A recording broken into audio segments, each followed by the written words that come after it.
Hello, everyone, and welcome to session 126 of Pokerole. Yet another makeup session because I wasn't able to make last week. I do apologize for that.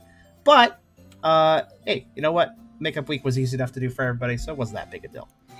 But we are going to continue on with our probably somewhat short, for us, return to Savon Town before going off on a bigger side mission. And we'll see what events happen. We had quite a bit happen last session, and while I was a little checked out during that session, I did end up watching back the video to catch the parts I missed. That's a nice thing about recording a tabletop game. Even if it isn't for an audience, it's nice just to be able to refer back to it sometimes, too, as a player. But anyways, of course, before we begin, if you like the video, do think about giving it a like. If you hadn't subscribed yet, think about doing that as well. But if you really want to help out, think about coming over to Twitch. We're trying to reach partner over here, but of course we need more viewers to do it. So if you want to come by, whether to lurk or to talk, think about doing so, because it does make a big difference, and we would honestly love to have you. We also have a pretty cool Discord community if you want to check that out, and you can get to the Pokerole sub-community off of it. I have a coffee link if you want to help directly monetize my content, and I have a merch store if you want to buy some cool stuff. Links in the description. You can check them out at your leisure. And I just realized I need to update something, so I will just say right now that we do have a Pokerole wiki, but I have forgotten to update this link. I'll do it for next session, but we have actually moved to Mirahese, so you can check that out on the side of the screen. If you look at the side head there, you can see the proper new link. The fandom link is the old one. We have left fandom because it is not a good place. They have lots of ads. Trash. It's trash. They do not really support creators. And Mirahese is a very open source sort of thing you have to register for and like get an application. But Kyrio went through the trouble of moving things over with the help of Inio stuff, and thank you very much for that, guys. Awesome. We're still in the works of setting it up. Mirahese has a lot more like visual elements and stuff you can customize, so we should probably be able to make it pretty cool later. But it's in the. I think all the data's been moved over, so go check out the Mirahese on the side link, and I will update my main link that pops up on screen for next session. But all that being said, yeah. Also, thank you, Ralph, or thank you, Tubby. I was actually spinning the camera with that. That was fun. Oh, yeah, I forgot to mention, Ralph is trapped in Spain, but without the A. Ralph is trapped in pain? No, wait. Spin. Oh. I just realized you could make a lot of words by removing a letter from Spain. He's trapped in spin. Ralph has evolved into a spinda. Well, wait till he gets his completely unique spots then. As every spinda gets. Oh gosh. We'll find one of the Poke fusers and fuse Spinda and a Snorlax.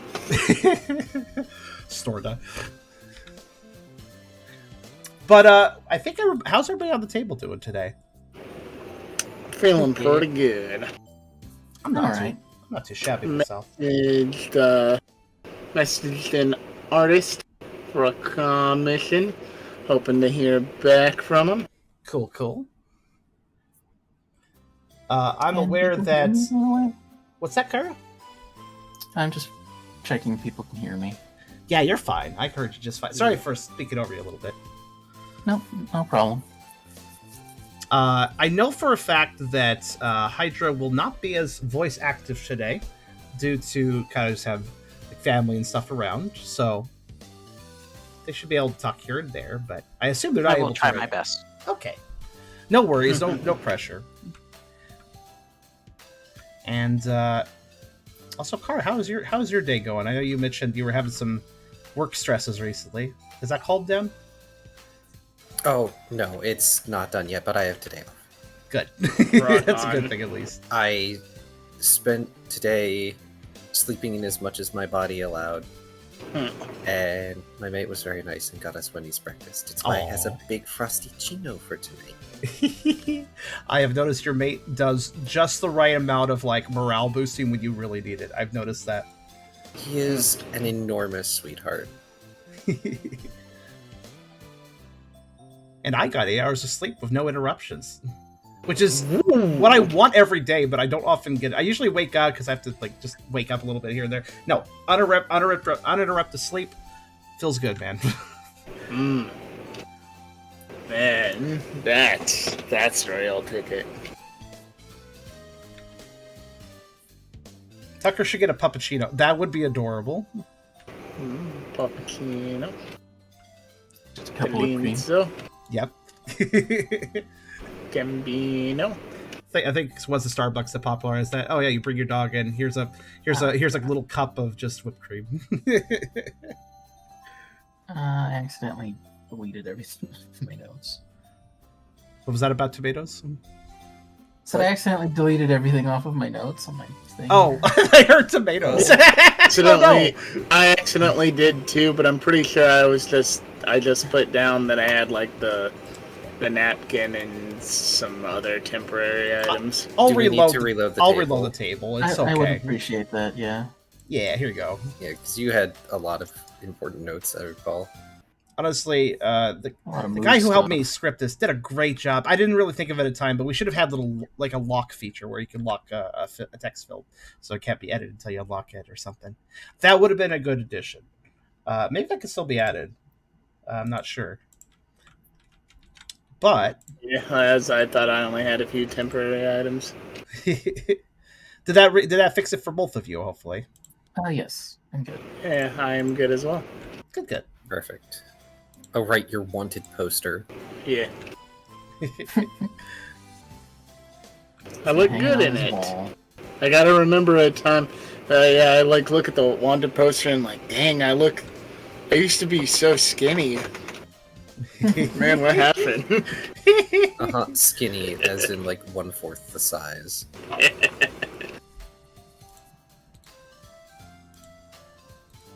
I mean, technically about half the width, give or take.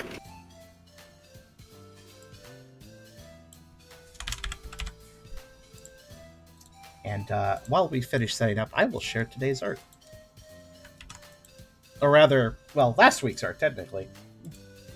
Oh, right, I forgot we had Guild and... Oh, adorable. That picture's staying Yes. there. It's good. Yes, and Tiny Sprigatito friend. Oh, that got a little squish because I... that was a really... Okay, hold on. Actually, I can fix that. Boop. Right. And you can probably shrink that down and place that somewhere you Oh, my God. prefer. Speaking of shrinking. Right. Oh, he's very scared. Still. Oh, that is an important piece of art for the recap. So, welcome everyone to the table.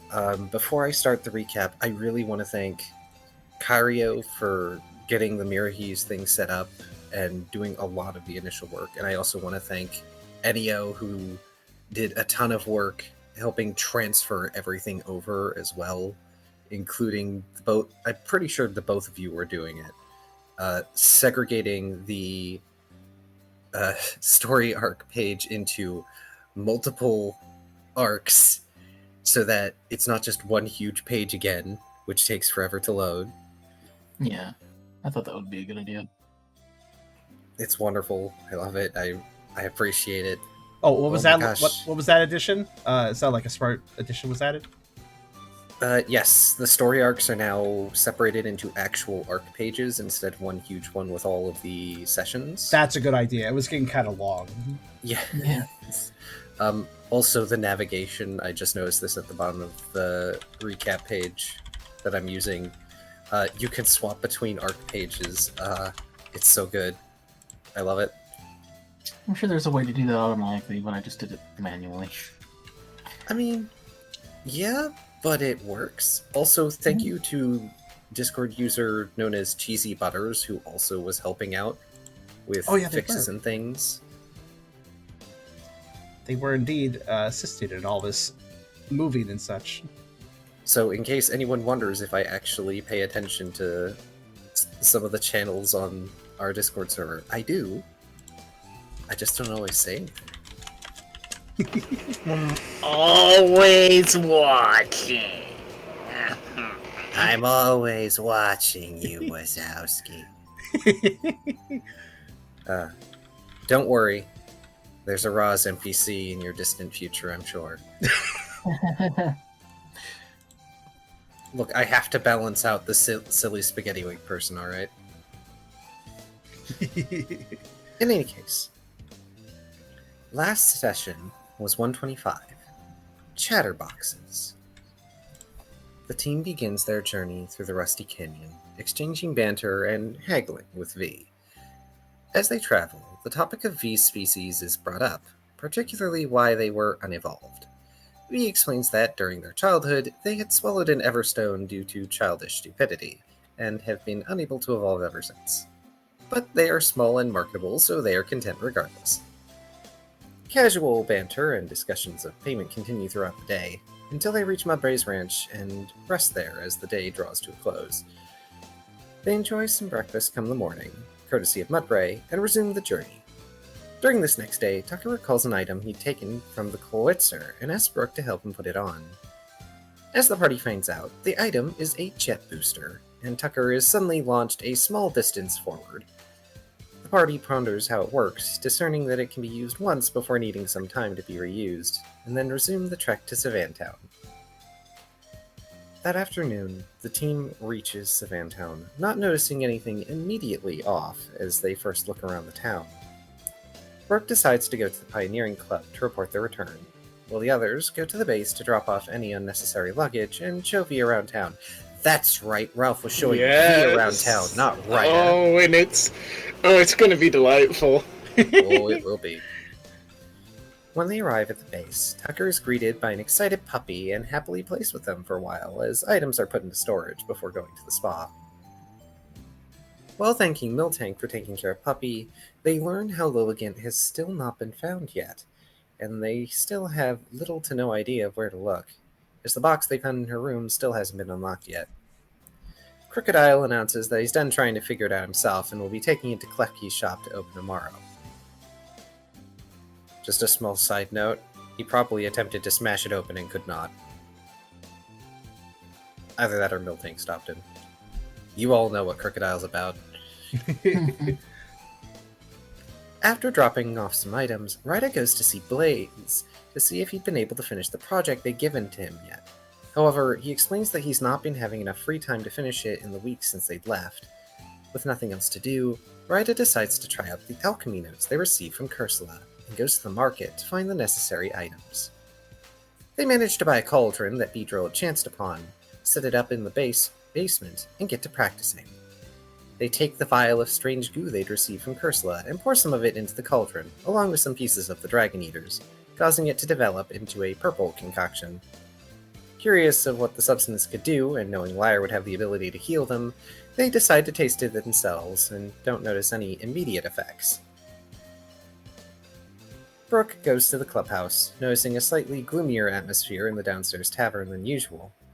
Brooke bluntly remarks on the solemn atmosphere, to which Florence and Rise explain that preparing Savantown for the arriving auditor had been an exhausting few days for the club. Brooke asks if he can debrief to Pangoro at the moment, and learn that he is currently speaking with the auditor. So he decides to wait in the tavern and talk to Florence about the journey while he waits. As they chat, Pangoro suddenly walks down the stairs as Chatot bombards them with remarks about the Pioneering Club's inability to meet quotas, and their relatively lax approach to keeping an eye on the Lurantis that had been eating crops. Eventually, after a remark about how the association might intend to close the guild and replace it, Pangoro insists that they go to their temporary lodgings to rest, and they reluctantly do so. As the tension in the room starts to lessen slightly, Brooke jokingly asks Pangoro if he wants him to eat them, and Pangoro graciously declines the offer as he sits with Brooke. While speaking more casually about the journey, Brooke is suddenly approached by Team Mischief. Purloin hands Brooke a bag of 100 poke due to a bet they'd made when they last met. Team Mischief also reports to Pangoro about how a quarantine is apparently happening in the west, where they were asked to go on a mission. So they were going to get some extra antidotes for safety. The team quickly scurries off after receiving approval from Pangoro, and Pangoro asks Brooke to come up to his office to Wow. Words. My first word salad in a while. And Pangoro asks Brooke to come up to his office to properly disclose the events at Seaspray. Brooke explains what happened in Seaspray, including the run-in with the Mafia. and Goro confirms that Brooke didn't bring any of the drug candy back with them, and is relieved, as it would have been even worse for the pioneers should Chatot have found one of their members with drugs. Stares at Rida. Goro also notifies Brooke about how Lilligant had gone missing, and that Noibat had recently vanished as well. He presumes Noibat might have left to find Lilligant, and has a sneaking suspicion that the Lurantis will know something about these sudden disappearances. He takes out the key for where they've been keeping the Lurantis, and decides to bring Brooke with him to interrogate them.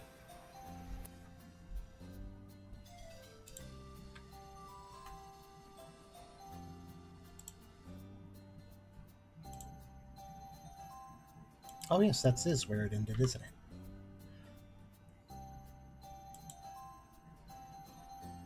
And as people can see, we have some lovely fan art of V's tent for when they were camping out, as well as V consuming an Everstone as a small and very dumb child. I am actually going to do a thing. As we wind up, I'm going to run an ad right now, since I have switched to 3-minute ads, and it would be good. I think it'd be effective. There. To run it right now before we fully begin, so people can't end up missing too much. That's fair. Also, I have a few things to mention as well that we could just do during the ad. First off, Hydra said never had the strange goo. That's true, right? I don't think Hydra ever did have the strange goo. Yeah, I don't believe that Rida had the strange goo, but they did put something in the cauldron. I think it was just the parts. It was just the parts and boiling water. The bug parts, right? Okay. Yeah, I think if the water... the recap mentions strange goo, we could get that edited later. Yeah. Yeah, that's fine. I think the reason why is because after it was mixed, it turned into a goopy sludge substance. Yes. I believe I called it a dark purple goo of some description. Did you keep that? Yes, purple chunky sludge is in the old cauldron, and in parentheses, very much poison. You don't have a strange goo, you have a strange sludge. There's a difference. Yes, they have a purple chunky sludge, which is hilarious. I understand the confusion, though, because during the session I talked about how the strange goo still hadn't been used. Which always makes me just slightly sad. Yeah, I feel a slight bit of pressure. The car wants me to Tucker use the strange goo. Whoever would have picked the strange goo would receive the exact same pressure. All right. No. I don't mind the pressure. I find it funny because you want the results. You want the DM because you planned it. You planned some stuff with it. So I want to see what happens. Let me have my random loot box of shenaniganry. Puppy digs into the bag, eats strange goo without Tucker noticing. No. That's one of those... Do you know what's going to happen when uses the strange goo, or is the strange goo the deck of many things? It is not a deck of many things. There are actually 6 different results. So he knows, but he doesn't know what to land on. Yes. Similar to how I rolled to determine the kind of candy that Ryder received from Philia. There were, I think, 6 different candies. Maybe 7. Oh, I just realized I left Chrome on. Whoops. That's a resource. I'll turn that off. There we go. Good old Chrome. I use Firefox. I also wanted to note, Vera's had a suggestion for us, which I think is not a bad idea. He said that we could use the notebook feature to place sheet notes text into in case they're ever deleted. They can always be just grabbed there. Not a bad idea. Maybe at the end of a session, if people can remember. But you don't have to. It's just a suggestion. Might be a better spot to store pips. Interesting. Okay, so now people have their own text boxes and they are locked, and I cannot access them. Oh yeah, there are a few. Well, there's a couple that are locked. I can't access them either, even as the host. Speaking of which, so I could say, let's see. Oh, in fact, I have one. It's not locked though. I don't know why. I don't know where it came from actually. Oh, mine says hello ticks, and I have 6142 in it. Huh. You can keep secret notes from other people. Oh, okay. I feel like 6412 was a password on an old puzzle we did. I may think as well that might kill be mine. the thing for the. One bad thing is though it's easy to hit it's easy to actually hit the delete button. Wait a minute, hold on. When I add to my notebook, oh wait, now it saves. It's kind of weird of how it saves, but it's useful. It's useful. Interesting. I'm going ahead and consenting to that idea and just adding the information. Okay, that's how I changed the color. Oh, I see. I think if we add, I just realized something though. If we're messing with it at the same time, we interfere with each other. That's always been the case. I was hoping that maybe because of the locks, it had been changed to not do that. Yeah. Okay. Well, I just have my information in, so I'm done. Okay, Yeah. so in which case, we'll just refrain from doing anything with it until the end, and we can take turns if we have to. Yeah. And that'll just make things easier. Indeed, because it's easy enough to delete your bio boxes, so having backups isn't a terrible idea. Hey, chat, has the ad passed? I think it has now. I think it's been 3 minutes. I'm just checking. Also, I want to say, I just want to comment because I was too out of it last session to say this, but you did a good chat on. You're gonna hate me. Chat Hot has flown my mind. That's Like, fine. You gave him the right sort of chidey uptight. Wow, you're kind of an asshole, but technically he's not a bad assuming, of course, this is the same chat on. I don't even know. Could be the same chat. It could not be. As explorers. Oh man. Oh. Gosh, People are it's saying they didn't. yeah. It is always grating when someone is hateable, but they're only hateable because their job is to be hateable. Like, we have a regional manager, right? Mm-hmm. She comes in, makes sure we're doing stuff right, and everyone hates every moment she's there. Like, But at the same time, we hate that we can't be too. We hate that we can't hate her more, because it's like we understand that you kind of got to be a little bit of an asshole when you got to keep, like 4 or 5 or however many stores are under her worth of people working right. And you got suits breathing down your neck. I sympathize so much, but if I go on that topic, I will ramble throughout the entire session. So I'm gonna move us forward. Yeah. It's like, I hate you, but I understand. Damn it. Yep. Yeah. Is it a spoiler question to ask if it's the same chat out from Explorers that we're seeing here in Spawn? Considering I don't know that character, the answer is probably no. Okay. I mean, I wouldn't be surprised if chatouts in general would get a role like this. They kind of tend to have the gift of gab, so. Yep. They also have the forbidden move. Which one? Chatter.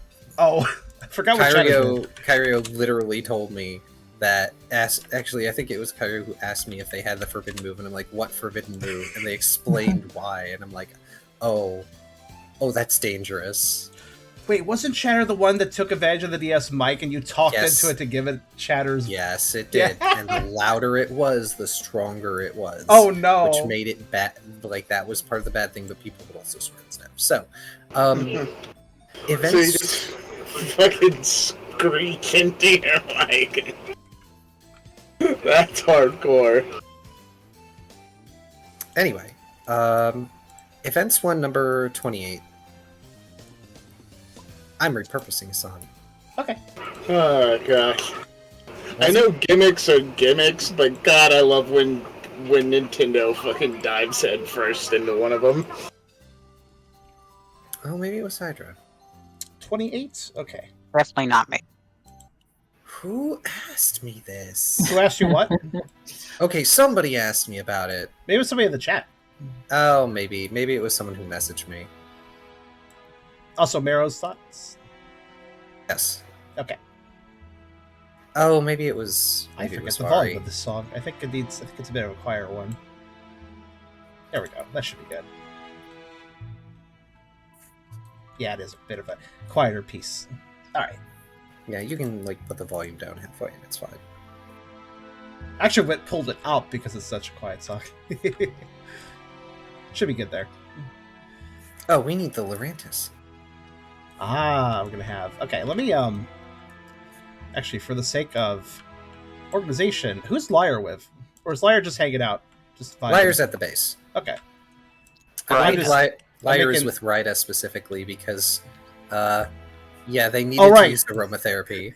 Right, the aromatherapy assistants. Also, I'm just splitting up people into their little groups. Oh, this is gonna be magical. Wait, speaking of little group, there was a puppy bottle somewhere. Where'd he go? Oh, there he is. Oh, it was Squirtle. There we go. Okay. And we don't have Pangoro. Oh, let me get. Yeah, I never pulled Pangoro out last time because I was. Pangala jangala. Makes sense. Do-do-do-do-do-do-do. Let's see. Is it under While Pang? you do that, Is it under? Pangoro takes Brooke to a door, one that's right next to his office. With key in hand, he unlocks it. You can't hear anything from the other side, and it becomes obvious why shortly after Pangoro opens the door. He doesn't even bother blockading the way. Lorantis is sitting on a comfortable cushion. Their color is less desaturated than when you saw them before. They've been fed well, or at least so much as Pangoro has been able to spare. But even so, they appear frail, mildly sickly even. The Lorantis looks up at both of you. They have a sympathetic expression on their face, head tilted slightly to the side.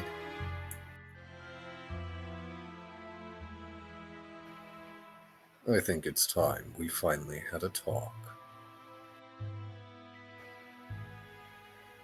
Pangoro allows Brooke in first, before entering, shutting the door and locking it.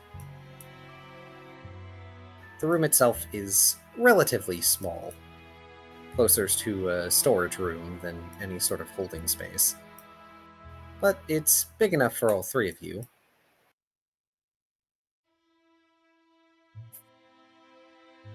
Can I get a read on its demeanor? Like, is it resentful or anything? Not particularly.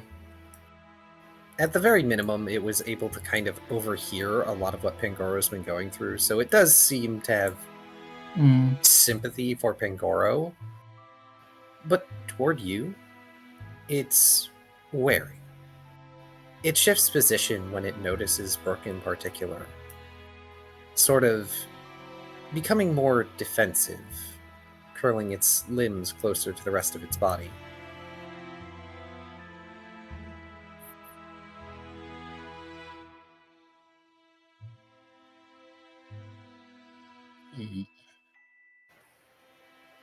I know you're not mute. So, answer me this. Why?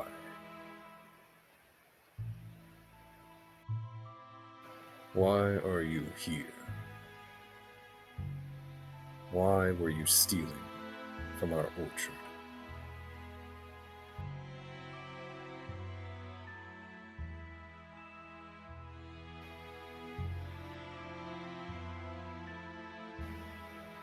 The Lorantis sort of lays their head on top of their claws,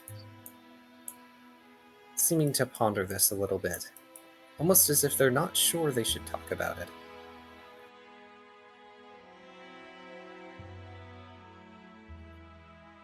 I'm here because I'm looking for a real thief.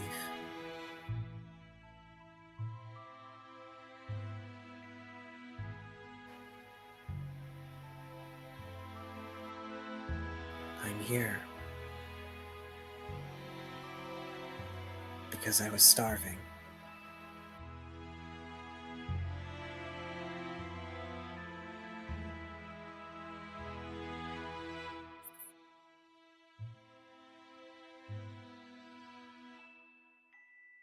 One sec. Hmm? So just 1 sec. I need to think about what I want to say. Okay. Part of why I paused, I figured you might have something to say.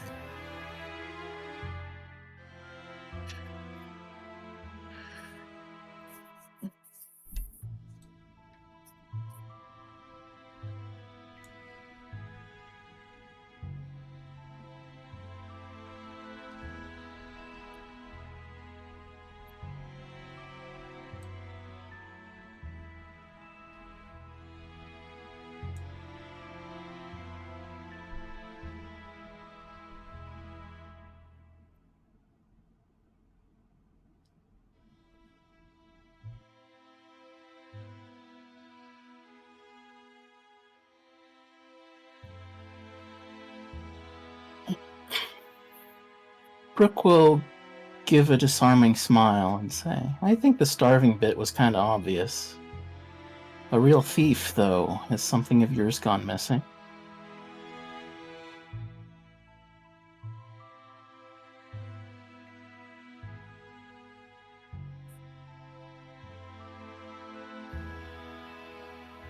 If I were pettier, I would say that I was just stealing what was stolen from me.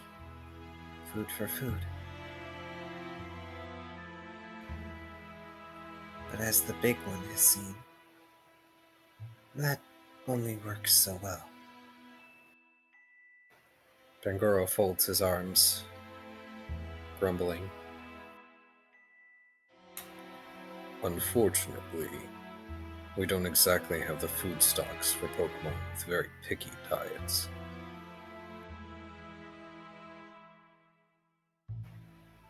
I'm still grateful.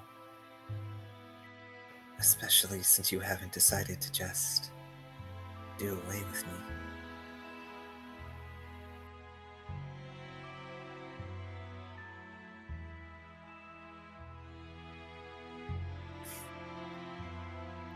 It's been so long. I forget.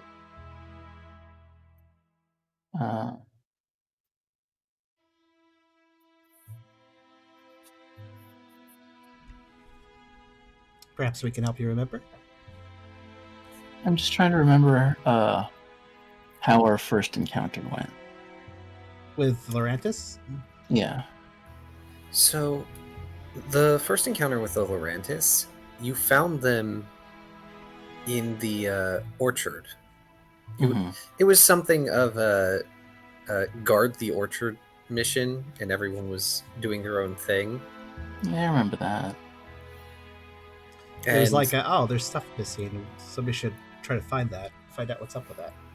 Yes. And when they were caught, I believe they were caught eating a berry or an apple or something, and they just sort of accepted their fate. They didn't really fight.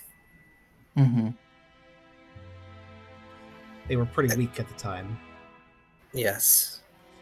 And from what Brooke is seeing now, it's not as though that weakness was just because they were starving. I believe... Oh, right, Brooke intimidated them, too. Yeah. Yeah, most likely. I believe somebody, I forget if it was Brooke or Ralph, made the roll to remember that Lorantis have very particular diets. Oh, I believe that was me. Yes.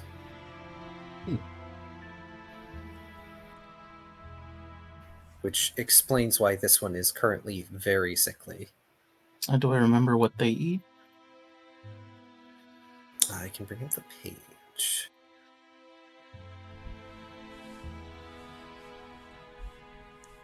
Should have made note of that. I remember they were eating an apple. Yes. While it can eat normal food, it just doesn't provide them the same nutrition as other things. Fair. Let's see.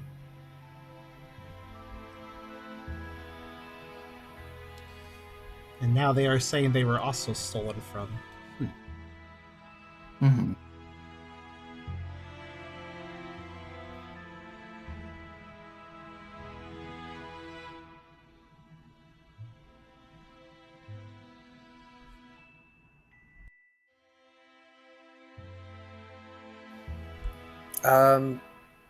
One of the main things is it takes a lot to maintain a vivid appearance, Hmm. but they do have a particular diet. Generally speaking, they look like Lorantis look like flowers because they are grass type. Hmm. But this species in particular either needs to... It's either an insectivore or it requires specific nectar. Okay.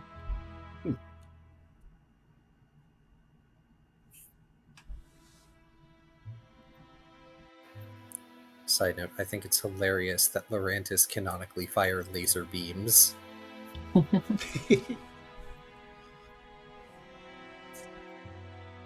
I'm a firing laser.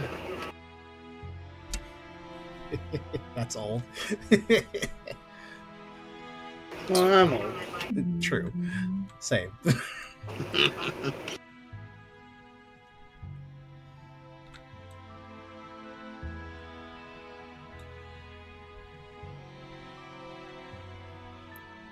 Brooke will. Is there like a chair? Lorantis is currently on a cushion, but there aren't any other furnishings in this room. It is definitely a storage space. Okay, so yeah, I'm just gonna sit cross-legged or something. Just sit down. And he will say, "What can you tell me about the thief that stole from you?"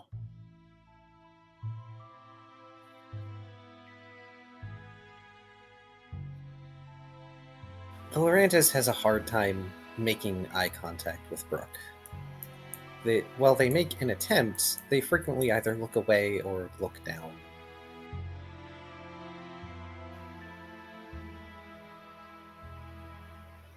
They were the one that looked like a flower. I don't know how they found my lair, but I knew that someone was taking my nectar. My garden that I've been cultivating all my life. And then I caught her.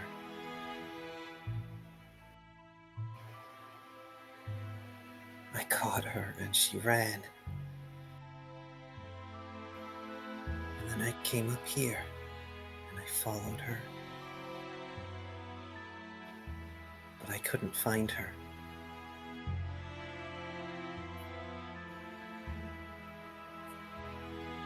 I was hungry. I was weak. I am weak.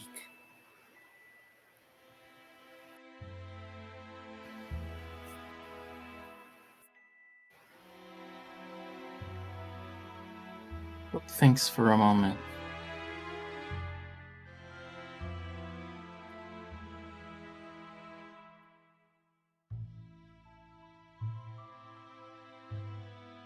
There are a few people I know that look like flowers.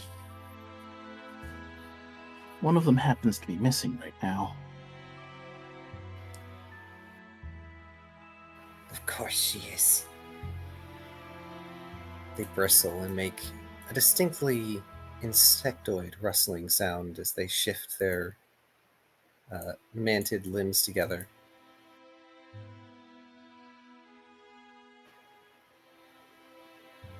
She's probably hiding in my lair. Of course she would be. Greedy thief. I could have shared. I could have shared if she'd asked. But of course no other Pokemon would ask down there.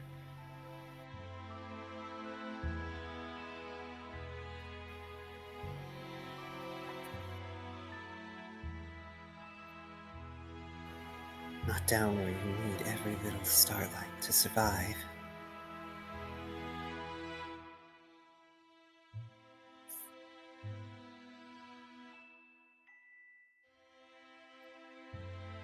Brooke will rub his head a little bit, and he'll say, well, the Lilligant I know wouldn't be a thief as far as I know, so I don't want to jump to any conclusions. As much as I hate to agree with you, Brooke.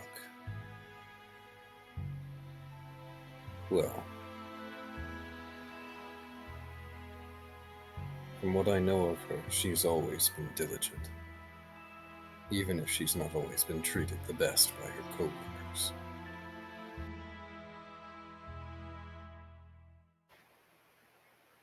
If she really is the thief, it explains why she's missing. But I'd be rather interested in knowing her reasons. However petty they might end up being. Brooke shrugs and says, well, then I guess we should find her. Would you mind leading us to where you live?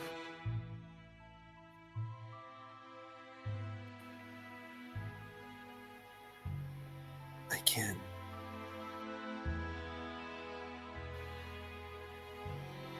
Thank you for asking me to guide you. You could have just forced the information out of me. I'd prefer to know why. So I will guide you.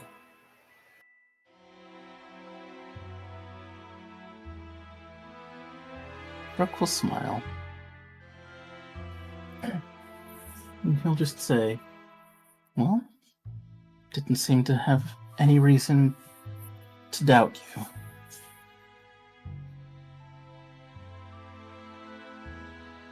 They look confused for a good minute, lowering their arms some. You aren't worried I could be leading you into a trap? Honestly, I didn't think about it. But if you do, then that's on me.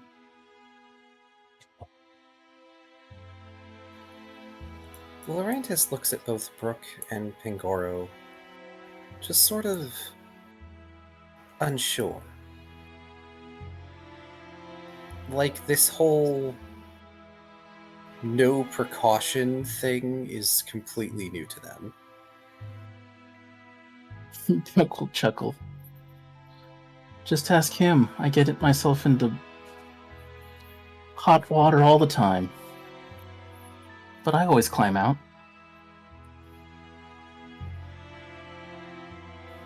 Says the crocodile that has a sunning pool.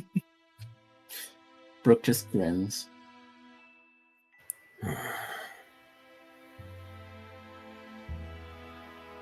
Very well. Rook, I give you and Team Cheer special dispensation. You were to have this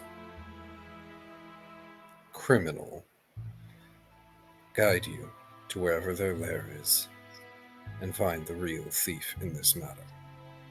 And if it happens to be Lilligant, bring her home. You got it, boss.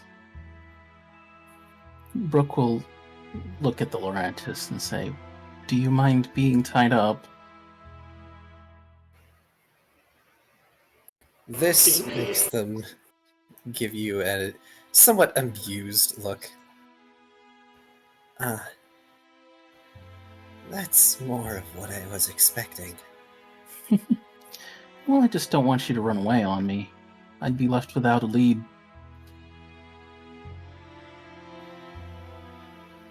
Not that I would be particularly safe on my own down there. I'm down with losing the honor system if you'd prefer.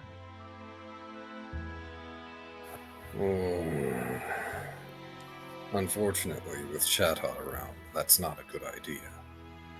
I figured, which is why I asked in the first place. If you can bear it, Lorantis. At the very least, stay tied up until you're out of sight of the town.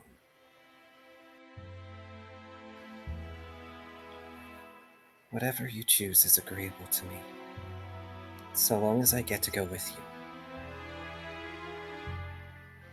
After all, however strong you may be, if you don't know where to go in the Sun Petal Deep, you're just going to be lost.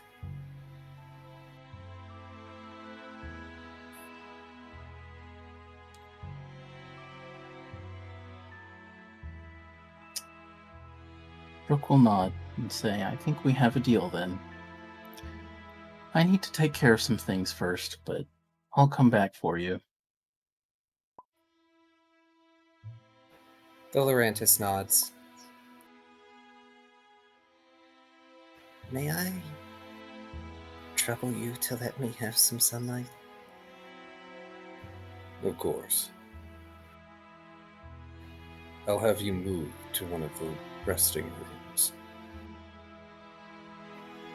There's so many pioneers here.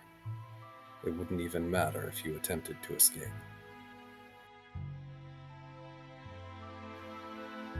But just in case. And Pangoro reaches into his jacket and produces a relatively short rope and just uses it to make a token binding around their the thin part of their mantis limbs.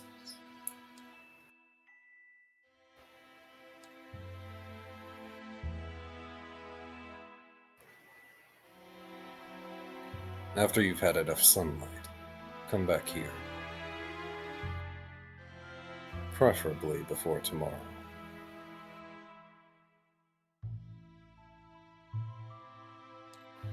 The Lorantis shakes their head. I don't think I'm ever going to understand this. But thank you.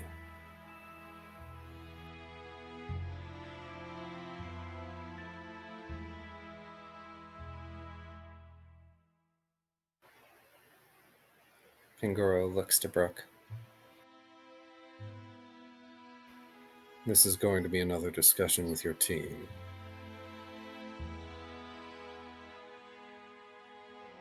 What, you don't think I can handle this on my own?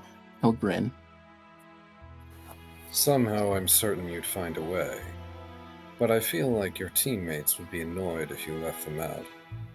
And he gives Brooke a smirk. Brooke will chuckle. You're not wrong. I was going to talk to them about it. It's almost as though I'm starting to get to know you. Brooke will stand up, and he'll give a small nod to the Lorantis. Hope you feel better soon. And he'll leave.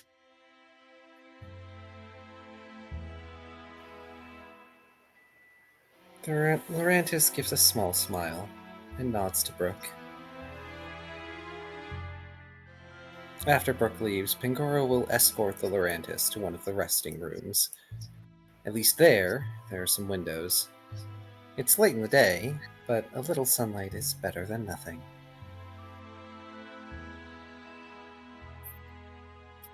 Brooke was gonna head to Team Cheer's base. Okay. And I'd like to know if he happens to find a bee drill on the way. For maybe a honey delivery. A honey delivery, you say?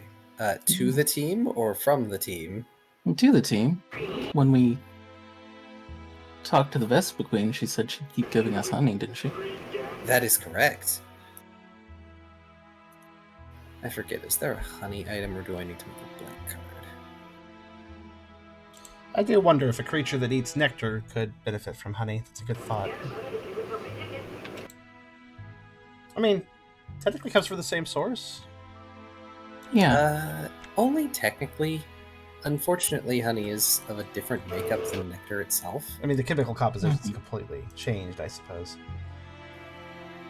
I mostly just wanted to ask a bee drill or a bee Pokemon where I might find a flower that Lorantis would like to eat. Yeah, they might know something. If not the honey delivery, then I could probably talk to the shopkeeper. I've got a question. Yes. Oh, my Hydra, don't tell Hessler that. My question is, just a clarification. Lorantis described a flower Pokemon as the thief, right? Yes. Was there any further detail they went into, or was that it? That was it. Okay. That was it. So, okay then.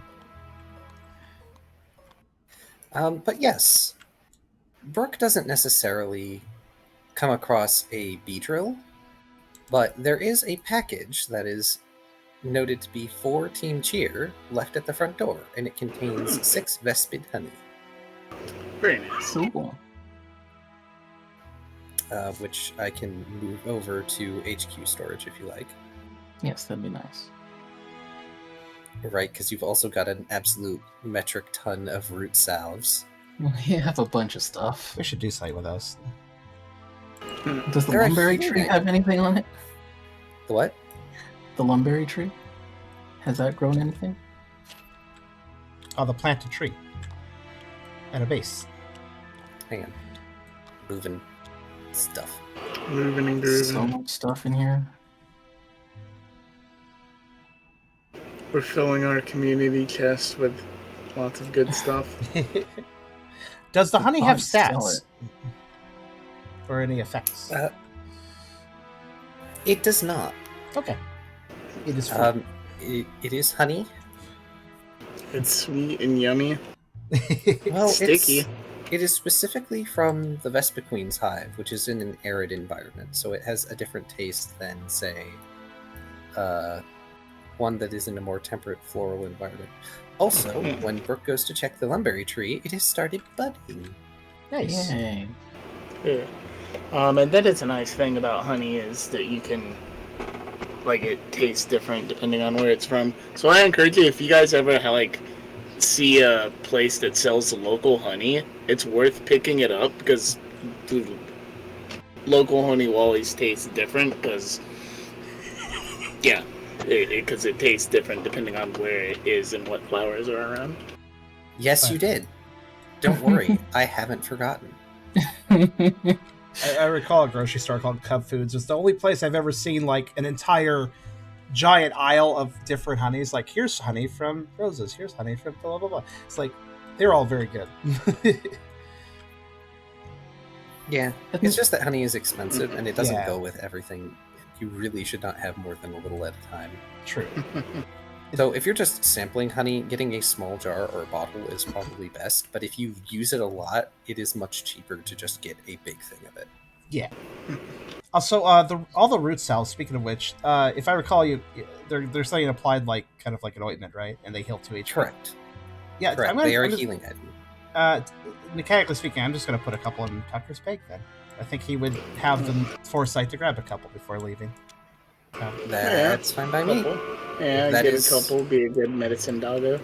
Yes, that is a group inventory. If you guys want to use it, Mhm. go ahead. I just remember that whoops. you guys got the root and then Sorry. had it turned into the salve. Wrong inventory. Yeah, I have quite a lot of Tucker reverse stuff in there. pickpockets broke. Oh wait, actually, Tucker gosh. did take out a root cell. I'm just gonna put one back. Oh my gosh, I'm gonna make you guys do inventory management. Your limited space. Tucker likes to have hilly items on hand, even if it stuffs his bag a little bit to do so. Oh yeah, I'm gonna drop off all of my weapon stuff at Blades as well. Which I Yes. think is all over here already. Yeah, it's all over here. All the weapon stuff, the razor fang, the gemstone adhesive, Oh. the hand drill. Hmm. It's just, yeah, because of the audit, Blaze can't do any of the forge work, which really sucks. Yeah, no. Aw. At least not for weapons. He can make tools, but, like, he gets yelled at if he tries to do personal projects because of chat. Yeah, I'm just putting in the formal order at this point, that's all. And I think that's the last thing I'll do. To be fair, Hydra, yes, with bottles you would be able to bottle the poison. I know that a couple of the root salves got used. There's probably empty bottles somewhere around the base anyway. So yes, you can bottle. Let's see. You threw in like 3 or 4 pieces. Also, I'm kind of curious. Can I put some of the stuff north of the base? Oh my god. picture away. I just asked because there's a lot of stuff out. Bottle the poison, stuff a rag in there, light it with the spark from the zapper, and have Molotov cocktails. All this stuff is the materials for the weapons you're getting. Oh wow, that's a lot. That's a lot of materials. Yes. The Dragon Eater stuff is specifically for Ryda's weapon, and the other stuff is for Brooks. I believe these 3 things are meant for the eventual daycare. This is technically on my coat right now. Technically. Yes, that's on your code. I'll actually leave it there Yeah, that makes sense. because that hasn't done anything yet. We can have the cards on. I just figured I'd do a little spring clean if possible. No problem. That's understandable. Once the weapons are made, because I know Brooks is already hashed out. I've just been lazy and not hashed out the scythe at all. And was there a card made for the strange sludge, as I called it earlier? No, there's not a card that's been made for the purple chunky sludge. I was actually just rolling. So, yeah. If you empty the cauldron, Ryda, instead of trying to do more things with it, you can get a total of 7 purple chunky sludge.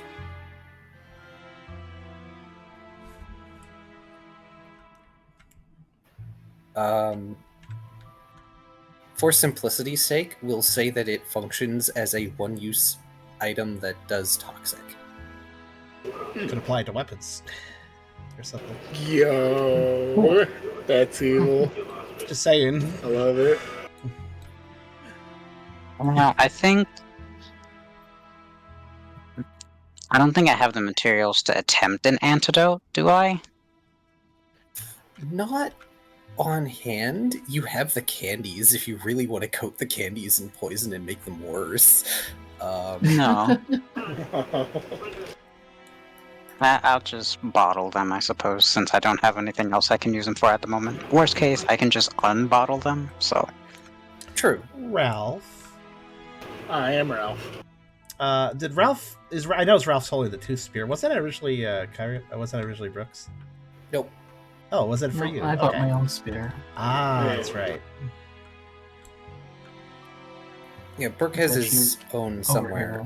Somewhere. Where'd it go? It's underneath the broken blade one because I patched it to the end of it. It's under where? Over here. Oh, there it is. Because it's going to be craftable. Yeah. Right. Yeah, because I believe... Was Tooth Spear lethal? We never marked that. I No. don't think it was. As a weapon, it's not immediately lethal. Okay. This really sounds funny. That for the spear, don't add stab. Correct. No weapon adds stab. I know. I just find it funny when you start thinking about it for a second. No stab. Can only slash with the spear. Yeah, bonk him on the head. Yes. Anyway,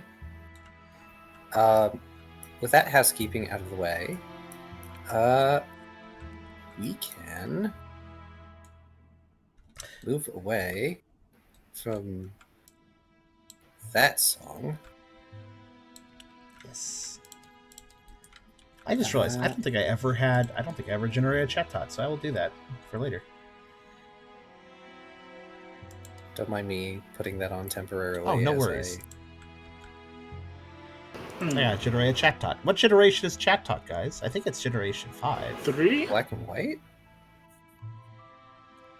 I think it's... Yeah, I know it had to have been a generation where the mic was involved, so...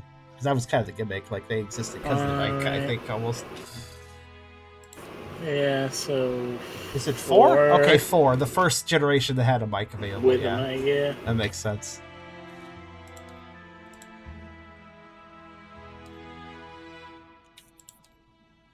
Let's get Mr. Chat. I wouldn't be surprised, like, this is, obviously, I'm just spitballing here. Wouldn't be surprised if this is not the same chat tot from Explorers, because I think Explorers was a long time ago anyways. I know Parrots live a while. It's not. Yeah, but I was also, like, spitballing that maybe they could be, like, related or something. Oh. Could be a family business sort of thing, you know? Like, yeah, we have this job typically. No, that's more a Squawkabilly thing. That's... Oh. Okay, fair enough. Forgot that Pokemon existed. I had to remember for a second. Alright, you know what? Locale's 28, just because I know where Ralph and V are at the moment, and V's songs are not good for this particular interaction. Right, just give me you know what? I've got something better in mind, unless you know me so well. Go right ahead. You're one of the players here who I absolutely can entrust to leading a scene to. Could you say that again? The song? Locale's 28. It's Savannah Oasis. Okay. As I recall, Ralph was leading V to the post office. Yes, but I have something better in mind. Oh, stop moving. Just a moment. So I'm gonna be leading V, and then Ralph will smirk. A devious smirk and go, "Actually, I have someone you'll like to meet even more. You two will have so much in common." And I start leading him towards the market. Oh boy. Oh god. Really? I would have taken you for the sort to make friends with a lot of merchants. Oh There's a yeah. surprise for everything. Oh yeah, when I first got here, I made friends with like this Kecleon, and it was a really cool thing. But I also met a very eccentric collector who has appreciation for the shinier things in life, if you catch my drift. And yeah, I do the little money thing. Very savvy businessman, just like you. Ah. Maybe you do have some business sense under your cap. Oh, of course, of course. Good. He doesn't much believe in the whole government-backed coin money. He keeps most of his wealth, locked up in gold. V slowly starts to squint up at Ralph, and they haven't stopped moving though. They're still following Ralph. It's like, wait a minute. And the moment you say gold... Gold? Oh yeah, loads of it. This little Eevee is just packed to the gills with gold. This little Eevee's... I pat him on the back. This baby's got so much gold. Wait, what are you doing? Gold? Kafagrig is looming menacingly over V. Ralph, I swear I will have my revenge. Loads of gold, heaps of gold. Why Eevee's got gold out the wazoo. He's got overseas accounts that are stacked with gold. I wouldn't be surprised if he's got a gold under his ears. Anyway, you two have fun. As V is being carried away by Kafagrigus for mercantile reasons. You two have fun. Well, that was easy enough to find V a babysitter. V has been stolen by Kafagrigus. That's a dangerous word. That's a dangerous word to hear. Situation. Well, I guess we don't have to worry about that mission for a bit. They'll be fine, I'm sure. No, I'm actually seeing I have a bunch of stuff I should drop off at the base. So I'm gonna head back and inventory dump. You haven't dropped off one thing in the process of that. Just as he's leaving, Ralph can hear Kafagrigus going on his spiel of like, I have many good trinkets for gold. Yes, much gold. Shiny gold. Fanciful trinkets, powerful trinkets, trinkets to make you even richer. Oh, richer, you say? Yeah, they'll hit it off, I'm sure. I don't actually know if these got any gold, but it's not my problem. You underestimate V's capacity to obtain gold on short notice. That was much shorter than I thought it would be, and I was so much more amused by this than the post office interaction I assumed it would be. It just came to me like, oh, even better than the postmaster. What if I took a cup of crickets? Oh. You joke, Hydra. You joke. But why wouldn't any upstanding business owner know payday?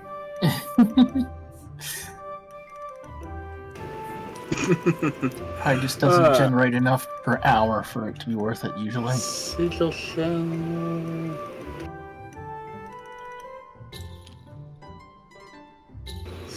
blast. That's a held item. Like juggle through my stuff. That's fine. Was there anything else that Ralph wanted to do while you're doing the item stuff? Let's see. King's Shaker is for ground moves. I can fully believe that Ralph 23, 6, pawned 7, off 9, V just to talk to his girlfriend later. That wouldn't surprise me either. Also, just to keep information, Floyd, I stored the life orb in wedding bands as well. Ah, okay. Because I know that you wanted the wedding bands made into like earrings. True, though there are the piercings now as well, which are already designed into something to do something, so it might priority. It might take priority. That's just gonna have so many piercings. You can't change them out once you've done the piercing, technically. It's true. Alright, we will store this guy in storage. I already ate that, I think. I'm not sure about Pucciana with piercings, but Maya with piercings. Sigil Shell Fragment, I forget what this even is. That's good, actually. Oh, that's from the witch turtle. Yeah. Which turtle is that? Oh my gosh, your inventory is such a mess. It sounds like you're rummaging through stuff, and the way you're talking, and it looks that way too. It's wonderful. Alrighty, I have a different plan for that. You know what? Starball piece is very valuable. It has 20-star rarity. Yeah. I'll store Blitz Chain, and I already ate this Encouraged Seed, I'm pretty sure. I'll store this, I already ate that, I'll eat that now. Did you? Yeah. Okay. Yeah, I'm pretty sure I did. Alright. We are going to visit Mawile, because I have a gift for her. For Hydra's notice, I believe Tucker just left Miltank Spa with Puppy and was going to go around town for a bit. Yeah, oh shit, what was it? I think he wanted to go to the market, but I forget why. You will have time to think about it, because we've still got Ralph to do. Yeah, so we're gonna go, I'm gonna tap gently on the door. Dink, dink, dink. Mawile opens the door. Aww. Aren't you a sight for sore eyes, beautiful? I'm gonna bend down. Pulling all-nighters again, Ralph? Yeah.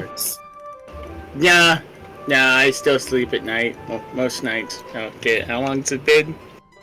Anyway. Pioneer life, you know how it is. She playfully just puts one hand up to her head, just feigning dramatic distress. Still able to sleep without me? How should I feel about this? I'm gonna scoop her up bridal style and give her like a big kiss. Mwah. How do you feel now? Much better, now that you're safe and sound. That's what I thought. Anyway, I thought my princess, my queen, my empress could use a nice gift. I'm gonna put the king's rock on her head because it's adorable. Huh? She blinks a bit and attempts to look up at it, which does not go great, but I mean, it's not like it can slide off given the way that mobile heads are. Yeah, I picked this up from one of the bad guys we smashed. Well, thanks, Ralph. Though I'm not sure I have a whole lot of use for it. Oh, what more use than you need? Then it looks adorable on you.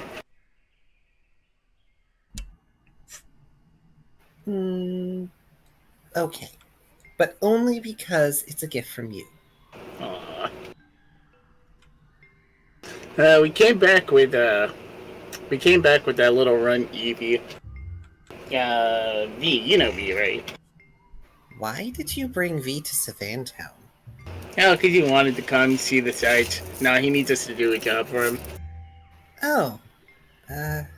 Okay. I dropped him off with Kafagrigas to do some babysitting for me. I'm not sure if I should be concerned or if I should be laughing way harder than I want to. I mean, if it was someone we cared more about, maybe we could be concerned. Hey, not that you know, I actively dislike him, but he's like just insufferable enough that you want him to have a kind of a bad time, but he's cool enough that you don't really want him to get hurt. I knew there was a reason I like you.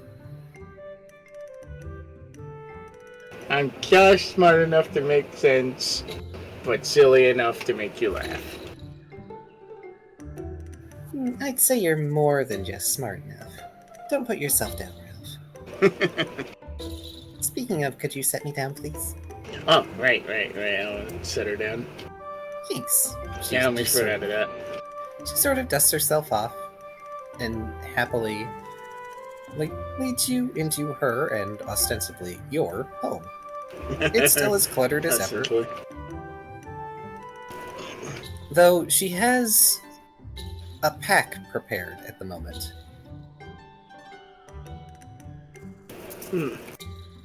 Planning to travel somewhere? Don't tell me you forgot that you and Team Cheer agreed to help me out with my expedition. Yeah, that's what I was thinking, like, is that coming up? Yeah, the full moon is soon. So, hopefully this thing with V doesn't take too long. Do you know where you guys are going to have to go? We're going to some abandoned house and like a freaking vulture watching something like, I guess you wouldn't know what a vulture is. It's a vulture Pokemon. Oh gosh, what's it called? Volibbe's the pre-evolution, but I always forget the other one. I know that they're a pair of different Pokemon. It is Mandibuzz. Yeah, okay, there we go. It's Mandibuzz, and the other one I think is Braviary. Yeah. And like a freaking Mandibuzz waiting for a Rattata to die, he's been keeping his eye on the on this property, and apparently it just ticked past the point where no one's claimed it, so anyone can claim it. So he wants us to go loot the place. But if I think for a second that it'll bleed into yours, then I'm not doing yours. You know, he can wait. Do you have any idea where this mansion or whatever is? I don't think I do I? Wait, I just know it's inland. I think we were told where. V mentioned that it's near Aster Rock, which is pretty much in the center of the continent, so it's going to take you a while to get there. Is that blue dot supposed to be it, or is that something else? Yes. Okay. Yes, as I answered Kyrio in the chat as well. Yes. Oh, sorry. It's okay. No I know you've problem. got things going. It's near Aster Rock. Her face drops. And if my map is to be believed, I'm gonna take a look at, like, her moon charts if they're there. And when's the full moon? Well, the next full moon is in about 2 weeks. We missed the last one the first time because it was so close. Actually, probably it just ticked over. In any case, given how far away Aster Rock is, we might make it in time. But only if you guys immediately came back.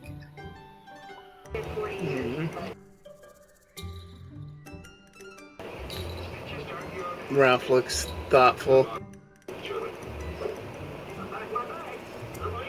I'll make it. He promises. And he'll take it. He'll take her hand.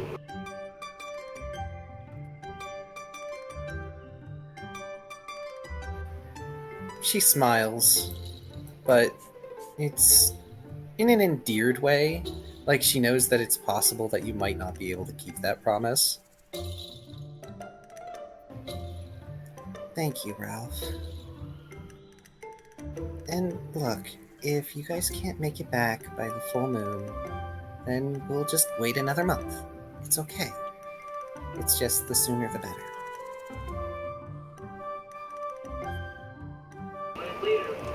Like, clenches his hand a little, and he's like, he's weighing his options. As you two had to teleport. Remember, teleport can only take you to places you've been. Or rather, where the teleporter has been.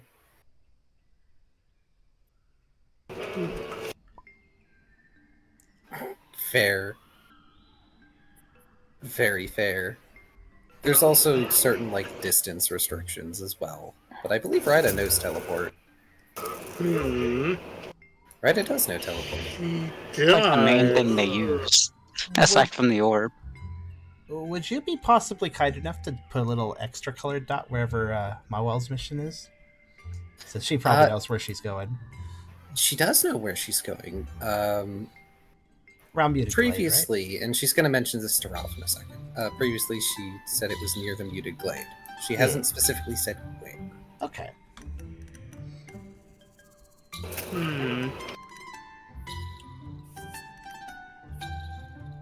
As I kind of am looking at my own hand drop map, an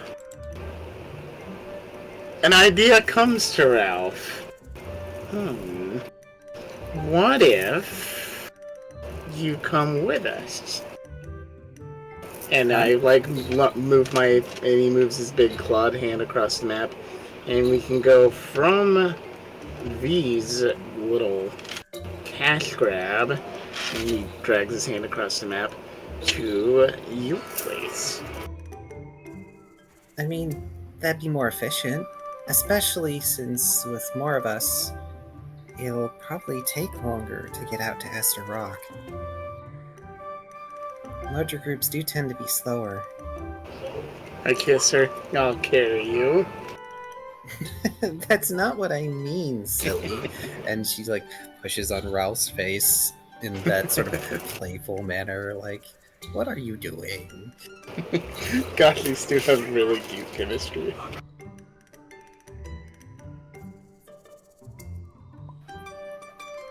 I love the player chat currently going on. Try to use it a little more actively. It makes me less interruptive, right? So. And it's also helpful for you to carry on a conversation. Any kind of nods. I think that might be the best way, because would we really waste more time traveling slowly, and he drags his hand slowly, than we would traveling slightly faster, but doubling back all the way back to Zavantown? You have a point. It's just that I happen to know the route to Unmuted Clade from here a bit better.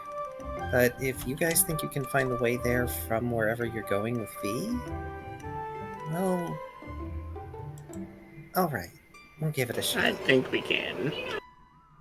Who knows, we might even arrive a little early.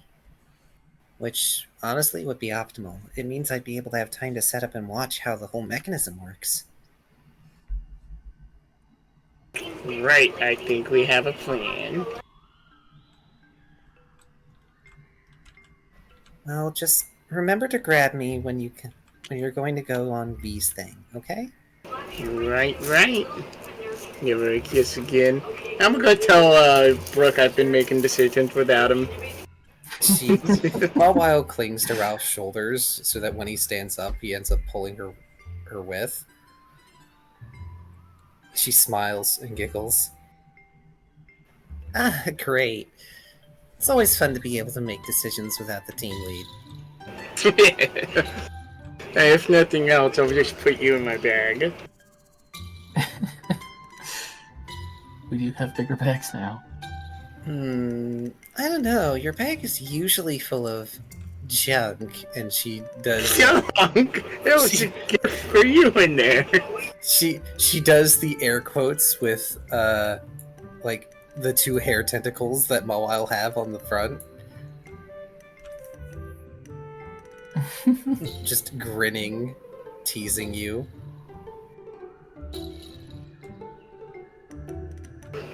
Yeah, I'm sure if I stick around the base long enough, Brooke will find me. Oh, her expression drops and she slides gently off Ralph down to the floor. You haven't seen a Chatot around, have you? No, I haven't. Why?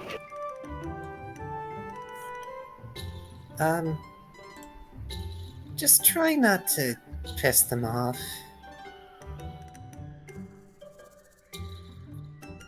Yeah. Say a wet noodle.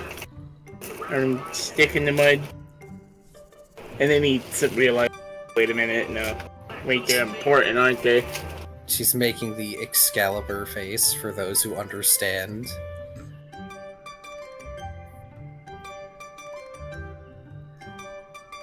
I'm glad at least Hydra understands.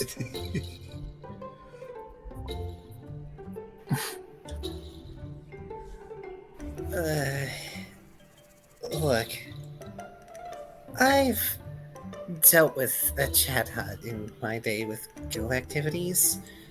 This one's probably a lot more difficult than that one. Suffice to say, they're here on guild business. Yeah. Giving us a hard time. Why aren't you in Metropolis yet? Meh, meh, meh, meh. Why does no one live in your town? Gosh, it really feels that way. Oh, and I figured it out, by the way. No one lives here because there's no way to get here. Huh? Like, think about it. Sea Spray's a big town because it's on the ocean. Boats can get there, and, Pokemon can get there. But here, we're in the middle of the frickin', we're in the middle of a... we're like one drought away from being in the middle of a desert. And you can't really build a road from Sea Spray to here because, the exploding turtle field. That's why no one lives here, because you can't build a road. Yeah, unfortunately, the Turdinators are a bit of a problem. It's not like efforts haven't been made. They just haven't amounted to much. Yeah. I wonder if maybe we could get a route through the canyon. That has Worth its own thinking about. problems. Anything's worth thinking about. Because, I don't see this town growing much until people can, get here. It's not even about the town... Well, okay, it is about the town growing stuff, but... The town doesn't really need to grow population so much as it needs to grow more food. And for that, water and grass types are usually what you need. Yeah. But what water a grass top wants to live here when Nako live? He looks around. Anywhere else? Anywhere else at all? The oasis is nice, but I have to agree. It's no sand continent, but it's still got problems. But hey, at least we've got trade open with the snow runs. Ah, yes, that is a boon. More trade is better. Sorry. Just Brooke. Hey, I live here. Barely. I mean, it's true. But you'll have a comfy base that you can just return to.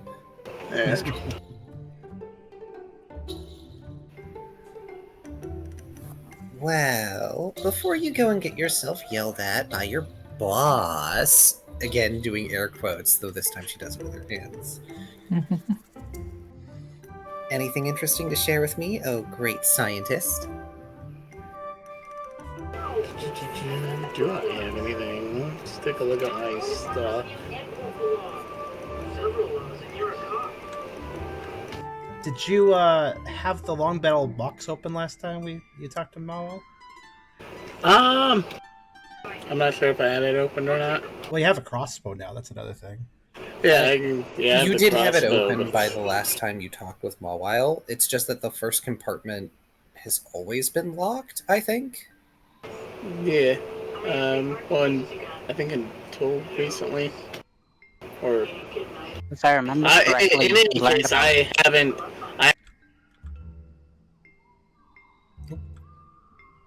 What? I don't think I have, at least. No, I think I've only talked to Ryda about what it is. Yeah, you've only talked to Ryda about the metal parts, and I believe you recently used the third compartment to store broken crossbow pieces, or like disassembled crossbow pieces. I don't recall, but it sounds like something I'd do. I mean, if you mouse over the box, you can see. It's not exactly... Yeah, I will... I'll pull out the crossbow. Well, it's not exactly scientific. I mean, science makes it work. I pull out the crossbow. But I did pull this off of... Oh, by the way, we took down a branch of the Mafia. There was some Mafia? Yeah, in Seaspray. When? Up until, I don't know, maybe a month, a few weeks before we got there, up until within a few days of us being there. There was a Mafia and I didn't even know? Just looking exasperated. Yeah, I mean, they probably came after you left.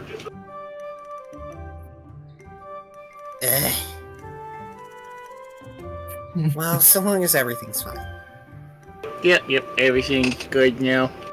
Oh, there's also this lovely little shop that sells wigs made out of pasta. You would find a shop that makes pasta wigs. Yeah, it's weird. It's like I have this unnatural luck of finding amusing, wacky things that derail me from whatever main task I'm doing for a few moments at a time. I look up the sky weirdly. It's probably nothing. Ralph can feel the judgmental cyclopean gaze of probability from whatever interdimensional space it occupies. The cyclopean gaze of probability. What a freaking sentence.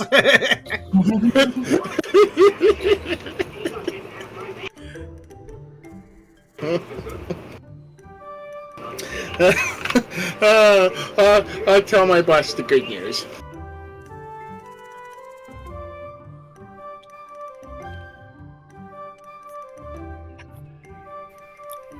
Alright. Are you leaving the crossbow bits and crossbow with Mawile? Or are you just showing? No, I just showed them. As I recall, as far as I understand, the crossbow is functional as is, right? Yeah, you also have extra parts in the in your metal storage container. Yeah, I don't have any ammo, but I know how a crossbow works and roughly what it can and can't fire. Okay.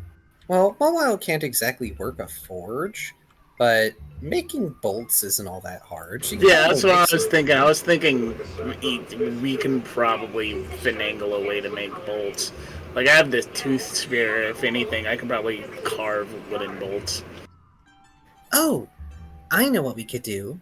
Geopebbles are pretty inexpensive. We could probably use them as ammo. If we fiddle with it, we might be able to make you a repeating crossbow. Oh, that sounds awesome. Man, what I wouldn't do for some ruined tech.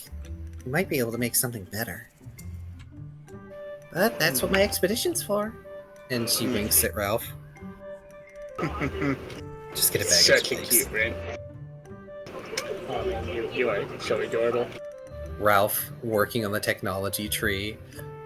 Brooke and Rida working on getting the actual smithing to function. That's a dangerous combination. We'll make a fucking. we'll make that automaton body for. Oh, dude, Tucker working on the spirit aspect of it. We actually end up making in game. We make the automaton body for frickin' Tiber. You started making a point though. We got like a machinist sort of thing going on with Ralph. We got an alchemist thing going on with Rida, and we got a forge sort of thing going on with Brooke. But what is Tucker doing? Tucker is the social aspect. Tucker's making everybody like the team. Good point, actually. There is at least an effort towards that, which hopefully he improves on over time. Tucker's also effectively making a good impression on young Pokemon that may wish to join Team Cheer in the distant future. It's possible. Tucker is ensuring the long-term survivability of the team. I made a good impression on the children's, letting them paint my shield. That's very true, actually. That was quite a good impression, and it's very scary. I had two thoughts, by the way. The mansion, or I don't know what we're officially called. Estate. Estate, right? It seems very old from what we've been told, or is it like... My leading question is basically, I wonder if Malwell would have any interest in that location, since now she seems relevant to the situation.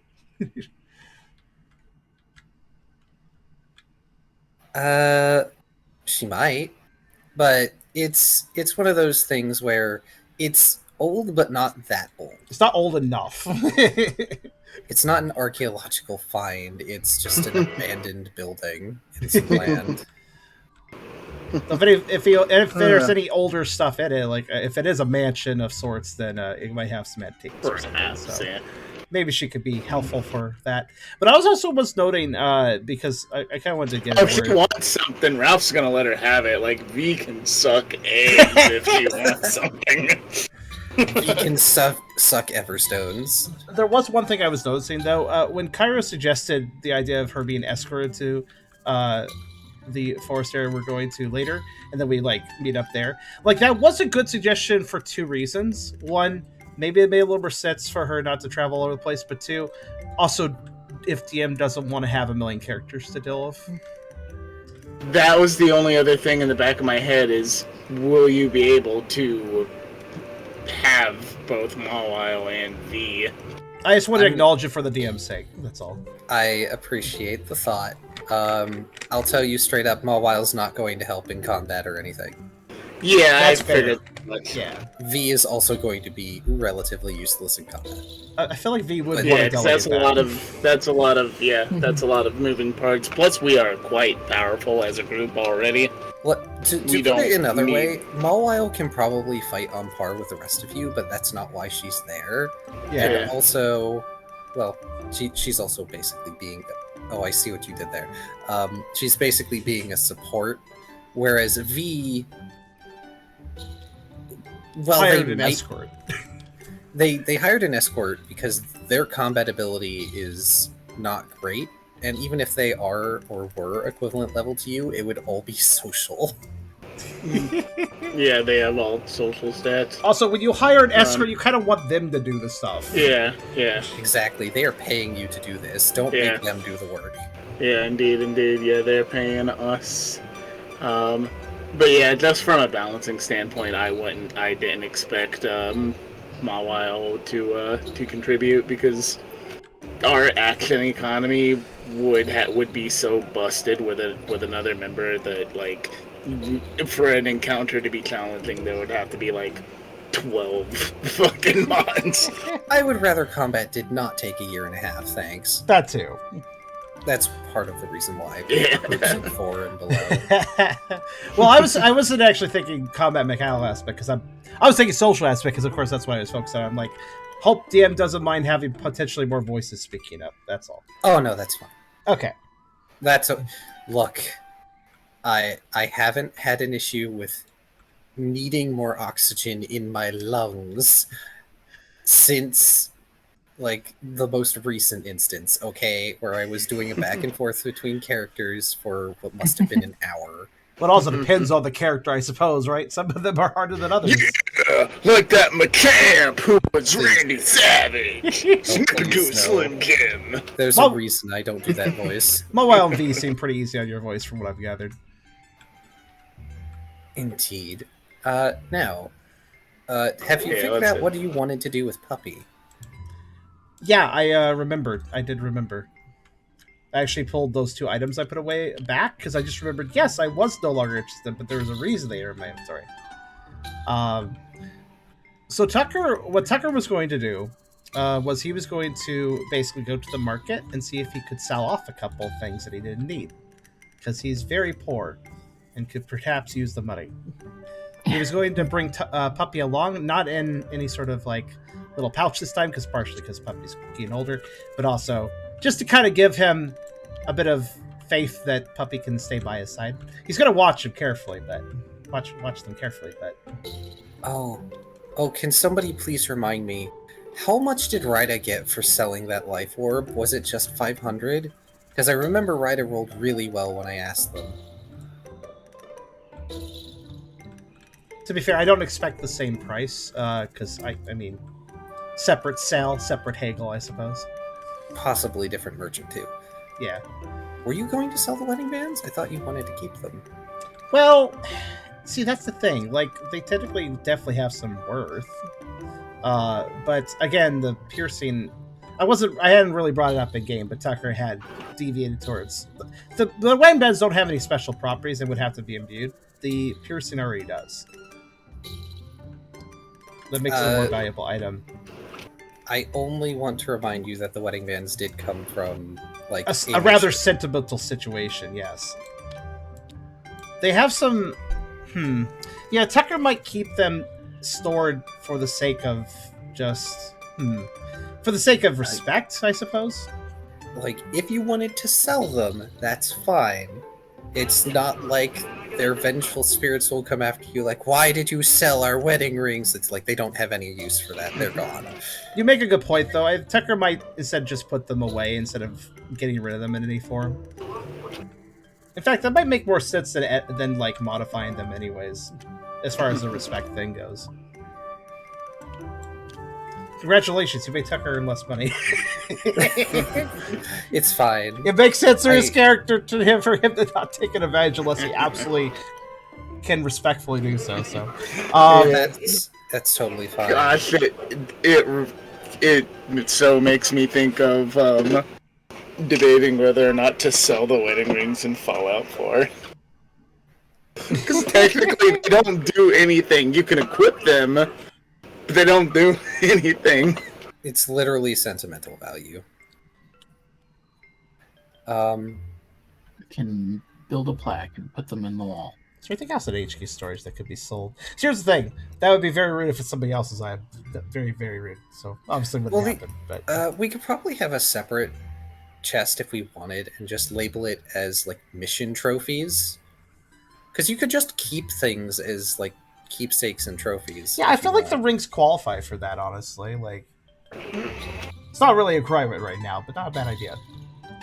Yeah, just as a future suggestion. Okay, it was indeed 500. Thank you, Hydra. The I only wanted other to thing make that's sure. kind of Tucker owned is that Onyx, but I think he wants to hold on to that still. So Yes, I think you want a move in it at some point. Or yeah, it can be used for something, so best to hold on to it. But the life orb is not really something he needs. So Yes. Yeah, I'm thinking about it. so yeah, some Tucker. tanky. Sorry. Tucker will just be going to the market and basically looking around for somebody that looks like they could be sold a life orb to.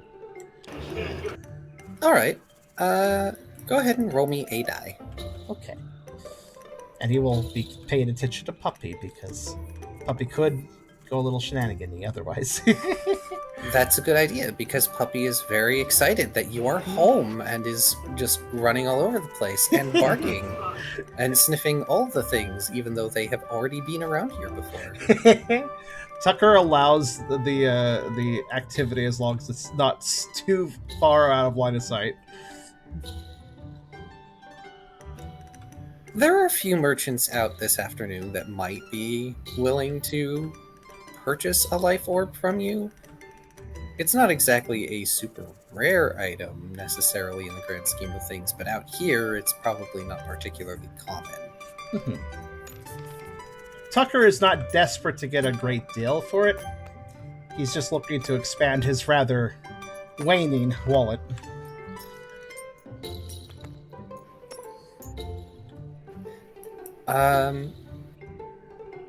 There is, of course, the garment beedrill.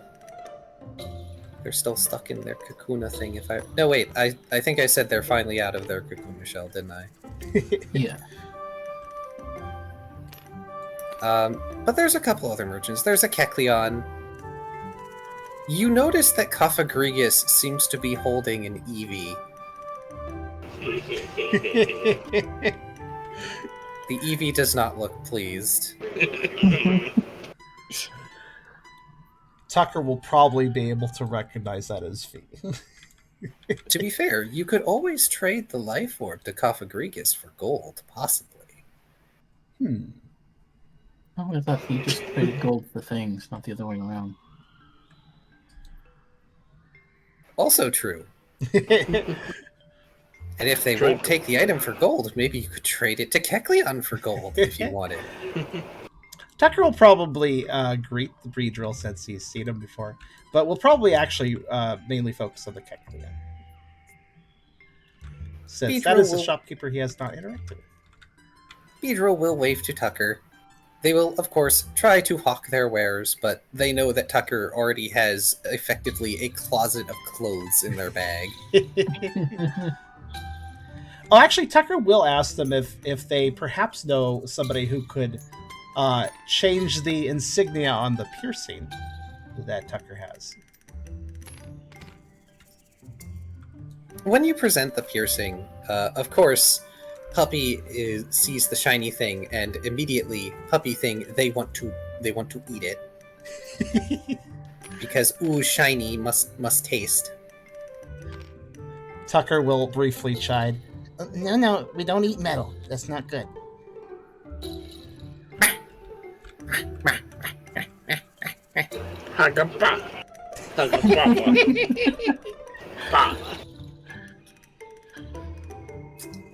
You're not Dr. Wisdom yet. Oh my god. That would be hilarious if Puppy spoke exclusively in the Dog of Wisdom babble, and there are subtitles, but the characters can't read them. God, that sounds funny as shit. They've already spoken their first words, you just don't understand them. Joking aside, the Beedrill does take a look at the piercing. They don't recognize the insignia, but they mention that since it's silver, you could probably get someone who knows how to use a forge to heat it up. And just sort of smooth it over, maybe? But they're not sure how that would go with a garment and how the power in a garment would react. They don't do garment crafting, they just sell the stuff. Well, Tucker will note that. I think Tucker's aware of Charizard's forge, right? Of Yes, Blaze's forge. Tucker's very aware of the forge at this point, and that the Charizard can do it. But I think it was mentioned before that Blaze probably can't, because it would require a finer touch, and his tools are not made for fine work. That is fair. But Tucker will make note of that, certainly. I say, knowing that he helped to make Rise's Rapier.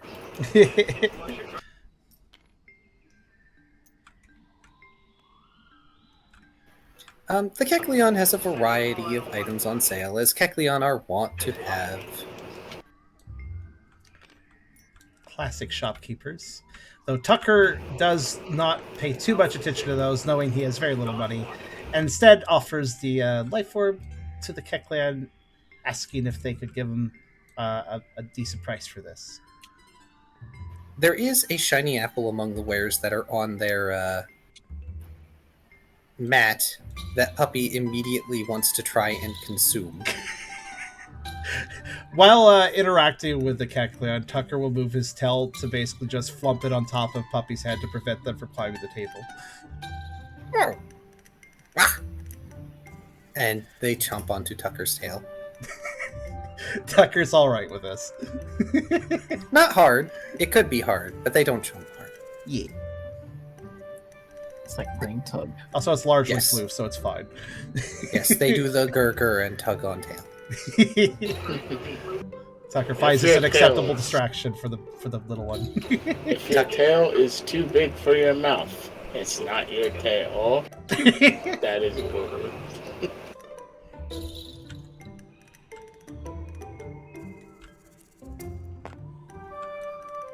Wow, 3 is coming. Indeed. Go ahead and roll me 5 dice, please. Okay.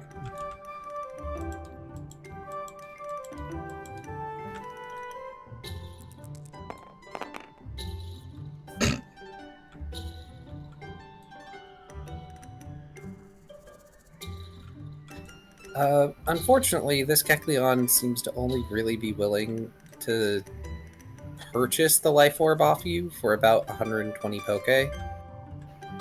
Because apparently somebody already sold a life orb earlier and got a hefty sum for it.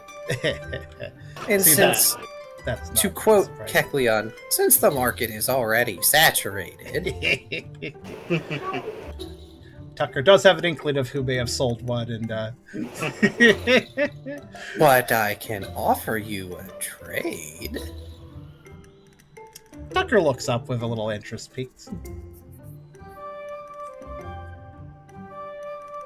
While they don't have anything as fancy as a garment or held item, they do have some interesting wares.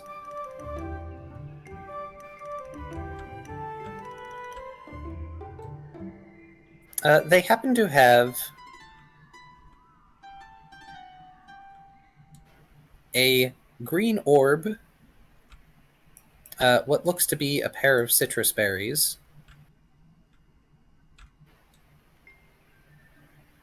some moo milk, an assortment of seeds. Sourced locally. The moo milk, I mean.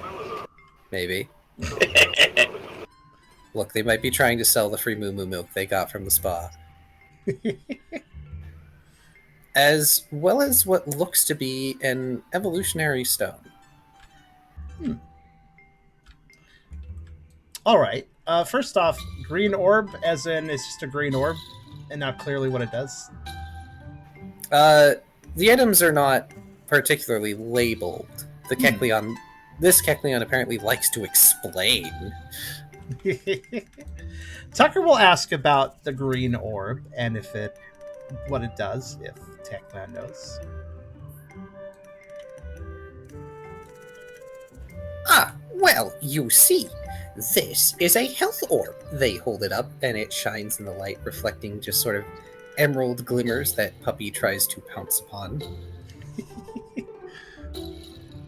If you and your party are suffering from a number of status ailments, this is the perfect orb for you. And quite the bargain, if I say so myself. Normally, this would sell for 300 poke. But it can be yours for 3 easy payments of $29.99. Also, that comment.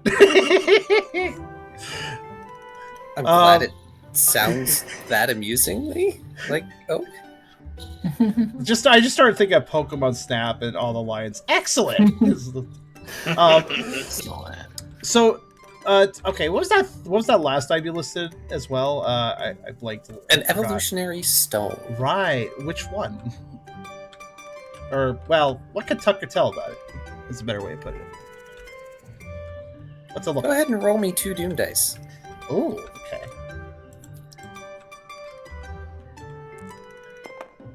Ooh.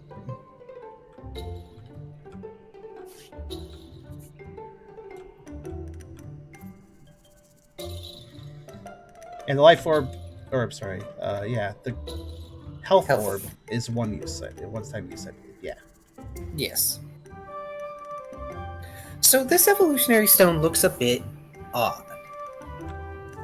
On the one hand, it has a sort of dark basalt, like hexagon-looking shape, but the internal looks like a curved silver and green fern, almost, in the way that it's spiraling out, revealing the sort of mineral inside that gleams just a little bit internally.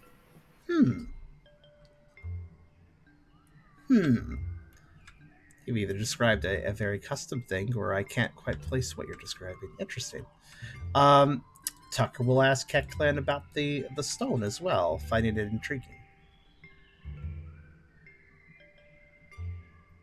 Ah, I see you've become interested in one of the aberrant evolutionary stones that we've been finding lately. Aberrant? Sometimes dungeons make things weird, so when you mine things out of them, they might not exactly be the same as you're used to. They hold up the stone, just sort of shifting it side to side so you can see the 2 colors as they shift together. An aberrant evolutionary stone. What Pokemon benefits from that? Most Pokemon can. This one seems to be a combination of a moonstone and a leaf stone. But if you try to evolve with it, strange things can happen. But I'm sure it has other uses too. I've heard of evolutionary stones being used in garments, equipment, all sorts of things. I heard a Snorlax in this village managed to make a zappy thing with a thunderstone. Tucker does a little bit of a knowing chuckle. That sounds very odd, but I am a little curious. I think I'll accept that trade. Combination moonstone, leafstone. An interesting idea occurs to me. Like, imagine you evolve something that evolves with a leaf stone, and it gets a fairy secondary typing. Tucker will offer put the life orb down on the table in trade.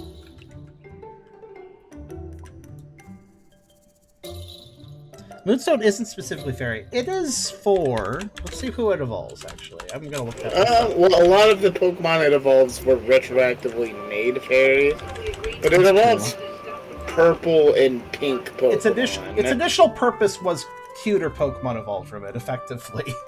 Or more magical and mystical, like Clefairy, certainly. Jigglypuff purple and pink. The fairy thing is... Purple and pink. Go ahead, Kyrie. So I guess the only exception to the fairy thing is the Nidos. Yeah, then that's another that's very notable too. Nido Queen and Nido King require it. Yeah. Also, Skinny requires it. Alright. And it's only So- psychic. So once again, a cute pink thing. Okay, Yeah, so 1, 2, 3 pink, 2 purple. Yeah, purple and pink Pokemon. Wait, is that Moonstone. it? Is it just the It's- 4? Huh, I thought Yeah, there was- Moonstone isn't used for a whole lot. No, I thought there was like a Mhm. couple more that were added later on. Okay, never It's mind. very eclectic, but yeah. Hmm. Can be interesting. It has its potential uses. Yeah, Tucker is intrigued. He's never heard of he's never heard of an evolutionary stone that's a mix of two things like that. And since you were kind enough to take that off their hands in return for the life orb, they throw in 100 poke. You may have just gotten less than you could have. Tucker doesn't see it that way, though. At least initially, he'll light up and be like, "Oh, thank you very much," and we'll take the 100 poke of the item. Oh, thank you! As they hold up the life orb to inspect their new acquisition. It's okay if you get ripped off. Tucker thinks he got a very good deal, and he's happy. When Tucker makes to leave with Puppy, they hear Kecleon behind them muttering something about, now those darn shoplifters won't know what hit him. He has plans, I see. Listen, Keklan may be some of the most prolific shopkeepers in the PMD verse, but they are also some of the most prolific visual Pokemon too. Do not try to steal from them.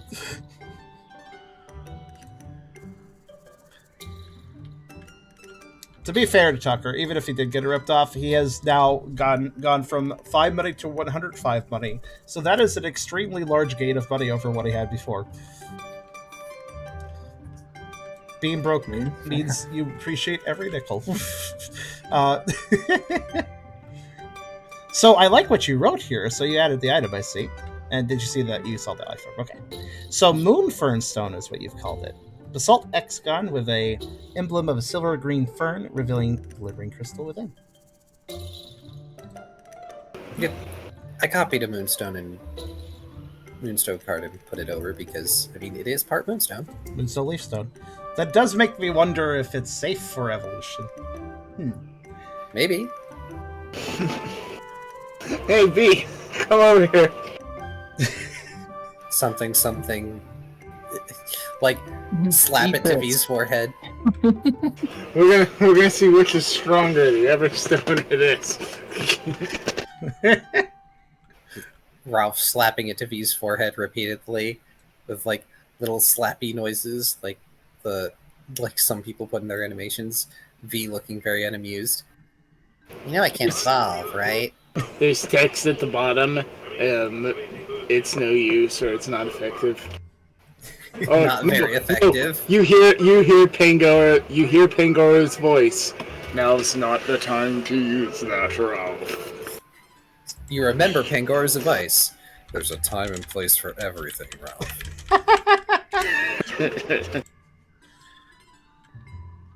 It does make me wonder if a Pokemon like Eevee would turn into a Sylveon or a Leafeon or a Bolt. Interesting. Minus Everstone for V, of course. But I think the Everstone probably overplays that, yeah. You'll just have to encounter an Eevee that wants to evolve. It's like, which is stronger, the Everstone or the Leaf Stone? We're testing it now on Mythbusters. Tucker Actually, will... that sounds dangerous. I think Tucker will... So Tucker actually has... is Tucker aware that, if I recall correctly, I qualified for this for me, Kyrio. Wasn't Brooke wanting to learn how to do the forge stuff himself too? The what stuff? The forge stuff. Oh yes, he wanted to. Like he didn't just want to work with Blaze, but he also wanted to learn how to do it himself, if I recall. Mm-hmm.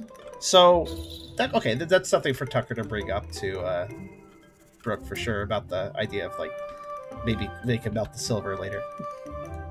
Yeah, we can make something out of it if you don't want them to be rings, I suppose. I don't know if that'll change its effect? It is that could be risked, but basically, very simply put, Tucker doesn't want to have the insignia of the Mafia boss That is on fair. something he's wearing, especially considering the Mafia boss is no longer with us. I mean, worst case scenario, Brooke could figure out a way to pseudo weld something over top of the sigil.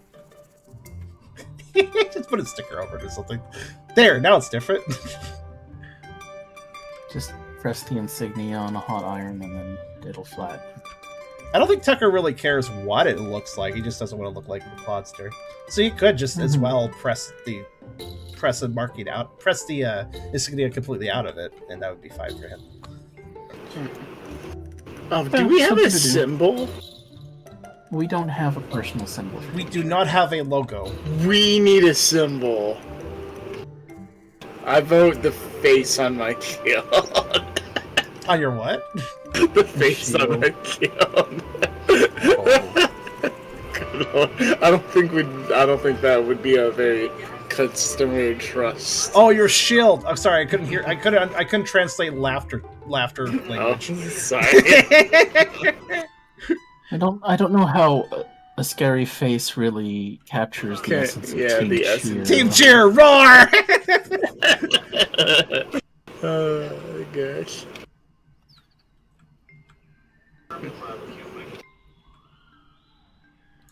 I think Tucker will after that. He's satisfied. He's not really interested in spinning right now. He's kind of got a pretty occupied inventory as it stands. So Tucker will probably head back to base after his little shopping trip. Alrighty. Though he will also. I forgot to note one more thing. The aberration stone, aberrant stone.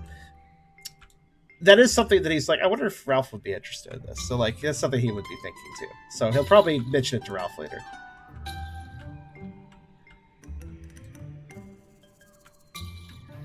I should mention, Ralph, on your way back to the base, you do, at the very least, see Chatot.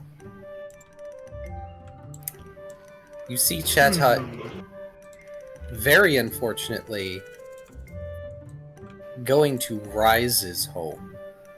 Uh-oh. Like, I cannot see that going well, no matter what it's about. No harm that can come from me chatting him up for a little bit. I mean, nobody's here to stop you. Just remember, if you take long enough, Tucker will get involved. Yeah. I think I will. Ah! Hey, I'm gonna try and flag him down. How's it going? I heard you are the special guest of honor. Yeah, you cute little birdie. Yeah, it's They look entirely unimpressed by Ralph's attempts at flattery. Ah, you must be another pioneer. Looking to garner some sort of, I don't know, what, a promotion, a transfer? No. I am rocketing up everything as fast as I can stand to rock it up. Besides, why would I want to transfer? This place is the best. I find doubt in your claim, sir. They briefly look Ralph up and down just to make sure that they didn't misgender you. I'm gonna flex a little. Yeah, I am pretty impressive looking, aren't I?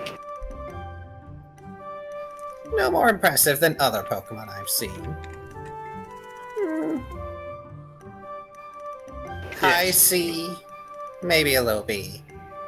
Oh, I'd love some high C. You got some?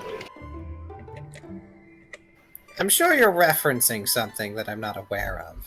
Is that a new brand of berry juice? Go. Yeah, it's all the rage. Hey, you're on official Pioneer Business, one of the big wigs. Oh, is Ralph asking if the Chatot is on official business? Yeah. Okay, just making sure. I'm on official guild business, thank you very much. I wouldn't dare call myself a pioneer. Not with the sorry state this place is in. Sorry, this place is fantastic. Look at the caliber of pioneer that they produce. Every guild gets lucky now and then and gets talented members. That does not impress me. What impresses me are the results of what this guild is supposed to be doing, which it isn't delivering on. Oh, you want to hear about results? Oh no. They have a notepad out now. Well...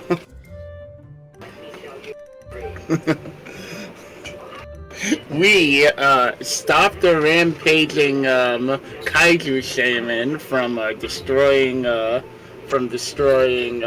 sea spray, contained it, minimized the damage. We also shut down an illegal mafia smuggling ring that was peddling drugs. Our team went and shut that down with the leadership and tactical skills imparted to us by Pangoro. Thank you very much. Oh, by the way, he prefers Pango Django. It's his fun nickname.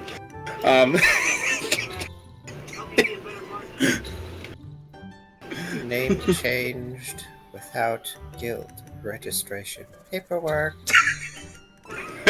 And under Pangoro's guidance, we opened up trade with the Snowrunt village to the north. Trade agreements. Remember to bring appropriate forms for next visit. Pauses, scratches that out. No, I already did that one.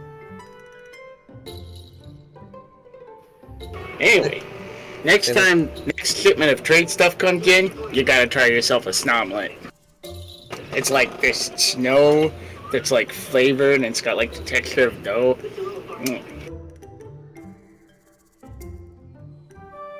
Why would I want to eat chewy snow? Because it's tasty and exotic. Snow is just partially frozen water. You could get that from any ice type using powder snow. Yes, but it's mixed with dough and it's yummy.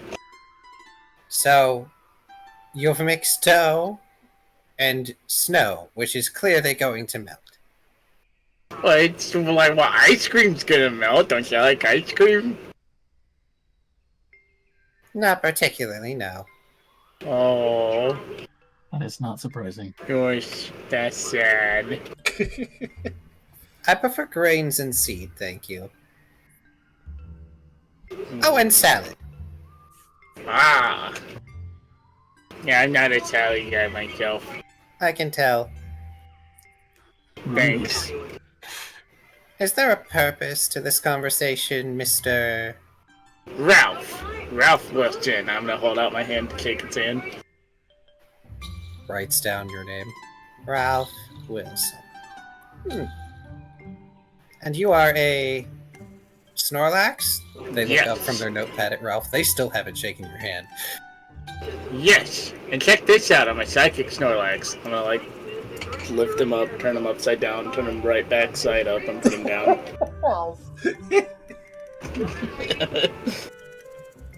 They blink only after you have set them back down. Go back to scribbling after they've flipped over a new page. Ralph Wilson, Psychic Aberrant Typing, Snorlax. Class, Clown, Personality. Are you putting down information to put on my plaque in the Hall of Fame? If it makes you feel better to think that. Yeah. Well, I can almost certainly promise that if things go the way they keep going for my team, that you will hear my name again. It'll probably be good. Yeah, probably. Somehow, I highly doubt that. I get the distinct feeling that your name and good are mutually exclusive conditions. To put it another way, Mr. Wilson, as they flip their notepad shut and slide their fancy little pencil into the ring binding of it. You seem like the type of guild member that would get yelled at more than they would be praised. Yeah, it's only because they're so excited by my good work that they gotta shout it from the rooftops. Flips it back open to jot down another note. Relentless optimism. You say dripping with venom as if that's a terrible trait to have.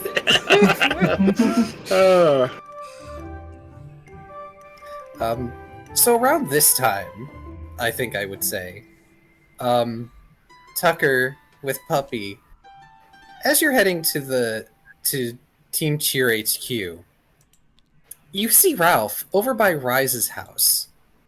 It looks like he's talking with someone, but he's blocking the view, so you can't tell who. In that case, Tucker will probably call out and say, "Oh, hey, Ralph. Were you going over to Rise's?" No, I was just talking to my new friend Cat out here. We are not friends. I wouldn't call you best buddy just yet. We'll stick with friends. Oh no, I can't remember. Did Tucker get told about the chat on yet? No. Oh. Tucker knows that there is an auditor. Or But he like doesn't- some sort of guild official coming to do like stuff to look at the Pioneer Club. That much was known, but Tucker never identified the Pokemon that was that Pokemon. Yeah. Okay. Tucker will look around. We'll come over to Ralph and look around Ralph to see the birdie. Kind of turn his head. I don't remember seeing a chat on in town before. Hello. Cat out, Tucker, cat out. Hello. They adjust this little vest that they have on. And how might you be acquainted with Mr. Wilson? Puppy is already approaching them. Chetot just sidesteps them and continues to sidestep them as Puppy attempts to, like, get closer and sniff at Bird. Tucker will eventually place a paw on Puppy's back, just heavy enough to keep them from walking around too much. Just keep them still, and will answer. Oh, well, me and Ralph are on Team Cheer. Oh, you're on the same team, are you? Flips open notepad. Tucker notes the notepad, tilted his head a little. Yep, have no fear, it's Team Cheer. Yeah, Tomato. And I see that you all are glancing at your badges. Silver, really? Yeah, we do a lot of extracurricular stuff, a lot of off-the-books missions. We just see a need and we just help, you know? Is that so? Yeah, see a need, fill a need. It's not about the credit, it's about doing good. And he, like, lifts a fist. Tucker, if you are looking at the chatot, they are rapidly scribbling things down. Tucker would make note of this, finding that rather curious, because the fervor of the documentation is kind of weirding Tucker out. He hasn't completely made the connection, but he definitely finds that odd. Tucker would respond to Ralph's words. Well, sometimes trouble just seems to find us. But we do try to resolve it the best we can, as things happen around us. I suppose it can't be helped with such a wild continent as this one. Yes. Wild, but getting less wild every single day. Oh, I find that highly doubtful. Colonization efforts over here have stalled. Sea Spray is the most civilized place you can find in this entire continent. Though I have received letters that there is a town on the western side. Maybe we could open up trade with that one, too. It's possible that there are towns similar to Sea Spray or Arceus forbid this place. Well, there's not just towns, there's also settlements that, well, wilds have. No offense to wilds or to yourself, but I wouldn't exactly call those civilization as we know it. Tucker thinks about that. Well, they didn't build a whole bunch, but I guess that's fair.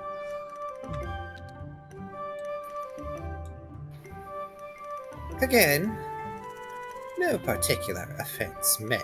They glance over to Puppy, who is just sort of like happily rolling around in the dirt at the moment. Dust bath, yay. Wilds don't exactly civilize.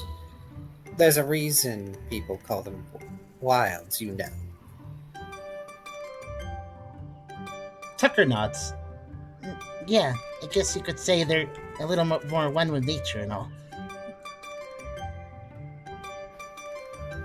The Chatot rolls their eyes, taps their pencil against their notepad.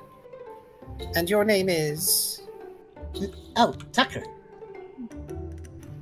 Tucker. Puchiena, young. Is this your younger sibling? No. We actually found an egg and hatched it. It was a really old egg, I think. An old egg? Well, it was in a box, and I'm not really sure how it works. And Ralph, I think, knows a little bit more about it, maybe. A box, you say? They look up at Ralph.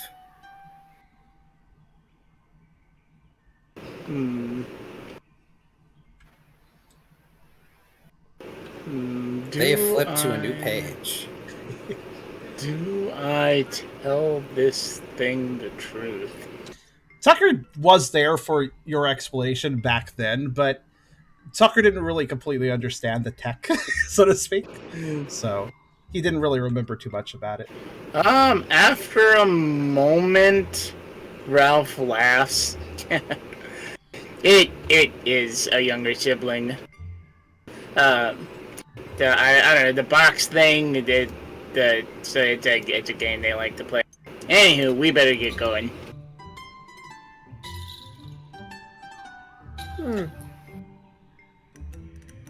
I look forward to hearing more about your misadventures, Wilson. Oh, it's gonna be a doozy. Just you wait. I'm sure we've told some to the Spoony Bard over there, and I gesture towards the guild building.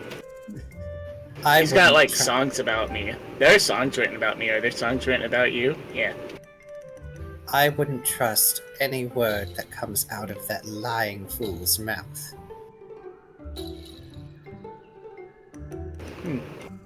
Are you, like, directly, physically ushering Tucker away, I assume? Yeah, we're going. The Okay. moment she started to question the moment she implied a little bit of questioning of the legitimacy of Puppy, like, Okay. Tucker's like, no, we're gone. Ralph notices the blatant lie and is a little surprised but doesn't actually respond to it besides All right.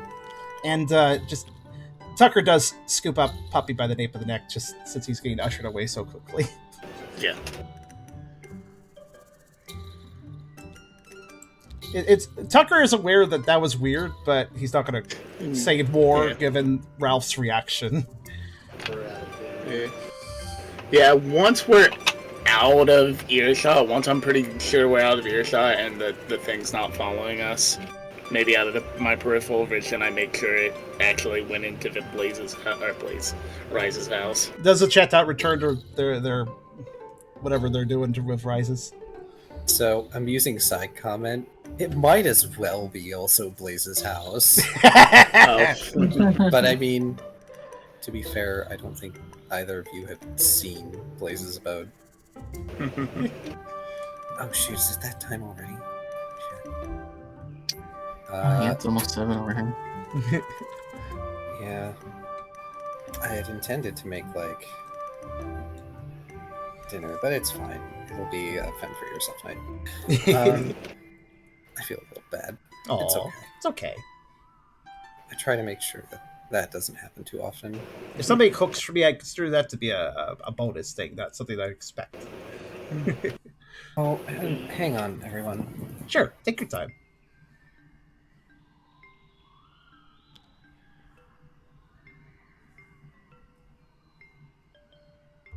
That was the worst 2 people to talk to chat on. It was. Definitely.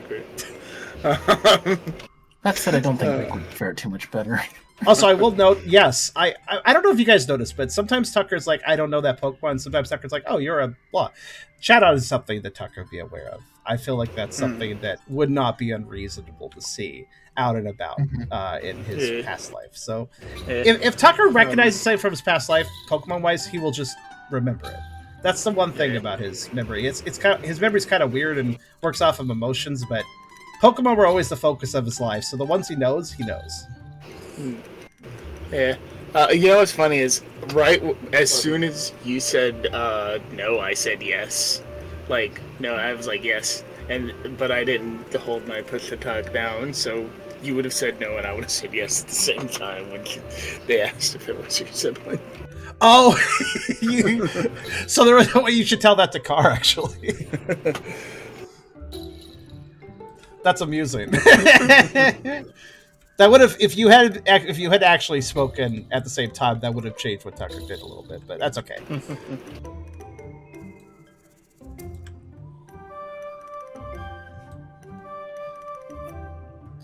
Yeah, even if Tucker knew the Chatot was an inspector, I doubt he would have managed to watch his words properly. He doesn't really understand, like, the sort of almost corporate atmosphere of, oh yeah, we gotta act like everything's working out, because they're writing notes, like, that sort of thing. He's not used to that. Yeah. He's not used to that sort of evaluation. Yeah, I tried to make it sound like way better than it actually is, but I feel like they probably get that all the time and they can read between the lines.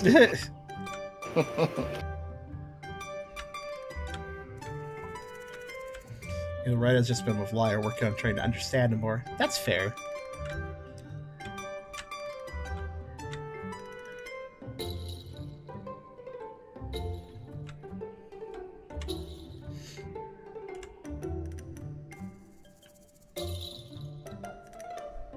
He never really experienced that sort of thing during his human life, I'm sure. Well, I mean, he was a very... Tucker used to work... Like, he was always pretty young, but he was a ranch hand. He was a ranch kid, so he got used to working on that ranch at a pretty young age. And so he has a good work ethic and stuff, but as far as, like, evaluations and stuff go, it's more that rustic, down-to-earth, hard-working sort of goal. So this whole corporate, like, oh, I'm going to make notes, we're going to be talking to your manager. He's not at all familiar with that. He's quite aware of the value of, like, proper hard work, but not that sort of corporate stuff. Yeah. Indeed. Shadow's clearly on a mission to bring this operation to a halt. They've made their decision already. It does seem that way, yeah. Yeah, I tried to make it sound like, oh yeah, Pandora is an amazing leader. We took down a mafia ring thanks to what he taught us. We contained and protected against huge damages. We opened up trade routes. We're doing all this great stuff. Wait, are you kidding? I just realized something extremely cringe. I'm sorry to call this cringe, but I did not realize that Sinhala Braille was being used to do the Among Us meme now. I believe that's Sinhala Braille, if I recall. Or Sinhalese, I suppose. Sorry about that. Welcome back. But yeah, it was funny is when as soon as Tucker said no, I actually said yes at the exact same time, but I wasn't holding my push to talk. So we would have answered at the same time with different answers. That could have been, which might have affected Tucker's next words after that, but it's more or less the same result. That would have been interesting. So, I wanted to ask once Car was back. Also, Car, are you good? Yes, everything's fine. Okay. I wanted to ask, while Car was here, Ralph. Okay, actually, first off, the question I had before Car, does Chatot continue to scrutinize them if they go away, or does Chatot go back to that mission they were on? That little... Oh, Chatot scrutinizes for a bit, but then goes into Rise's abode. Okay. Right. Apparently, they've been given a spare key. Ooh. Oh, they just straight up go in. Interesting. Yeah, Rise is still in the Pioneering Club. Yeah, it's true. Well, Tucker isn't aware of that right now, but yeah. So, is Ralph going to break the ice as to what that was about, or is Tucker going to say a word first? Yeah, the moment that Ralph is sure that Chatot is out of earshot, he's going to say, "Yeah, I don't trust them. They're from higher rank. Pangoro's our boss. Well, that little bird is Pangoro's boss. And they don't seem to like wilds or anything that might be wild. So, and he motions to the puppy. It doesn't take a huge leap to assume that if the puppy's wild and it's not yours, well, they might pull rank on us and take it away. And well, I don't feel like being kicked out of the Pioneering Club because I had to kick the shit out of... Yeah, I can swear around you, you're a team member. Because I had to kick the shit out of someone who was trying to take your baby away. Tucker, during this explanation, is still holding Puppy by the nape of the neck, so he doesn't say anything. But his eyes are definitely, tracking between Puppy and you, and go quite wide when you mention the idea that Puppy could be taken away. Tucker gently lowers Puppy down and lets him back onto the ground before saying, So he's the inspector that I was hearing about. I guess he's not very nice, is he? Nah. I tried to, chat him up, be friendly, tell him about some of the good we done, but, such a negative Nancy. God. He's not completely wrong. I guess the club hasn't been doing enough, I suppose, to an agreement or something. And that is bad if the agreement isn't being done, but, well... Yeah, I suppose. I still think they can suck eggs. I guess it means all the more that we need to help out. Oh, speaking of help out, as I continue to walk us to the HQ, we're gonna take Mawile with us, and we're gonna go from these little gold digging adventure to the ruin somewhere around here. I'll show him the map. I probably have it folded up in my hand. hello, hated. Well, it was a catch-up day. That's my fault, so... And also the map, yes. Actually, Tucker will make note of that. So it's kind of, if I recall correctly, it's kind of triangulated. The distance between Savon Town and V's destination is pretty much the same distances as Mawile's, more or less, so... Yeah, and Ralph will explain, yeah, it just didn't make sense to, go all the way back and then go all the way there. That makes sense. That way we can get two things done before heading back, yeah. Tucker thinks for a second, since you're mentioning the mission, Mawile's mission. And, well, being out during the full moon sounds kind of nice. Oh man, I'll bet it'll be so romantic. It's gonna look so beautiful in the moonlight. Tucker kind of giggles at that. Giving Puppy a pet. Oh, actually, I have something to show you.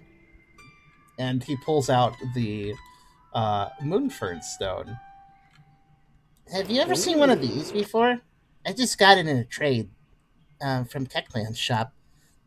They said it was an aberrant evolution stone. I've never heard of this before. Aberrant. See the markings and stuff? I think it was said that it was a moonstone and a leaf stone mixed together or something.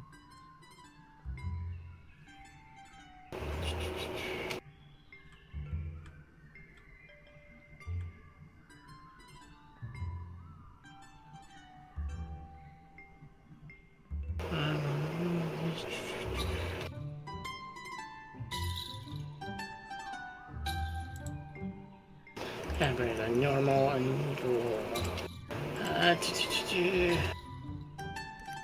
Out of character.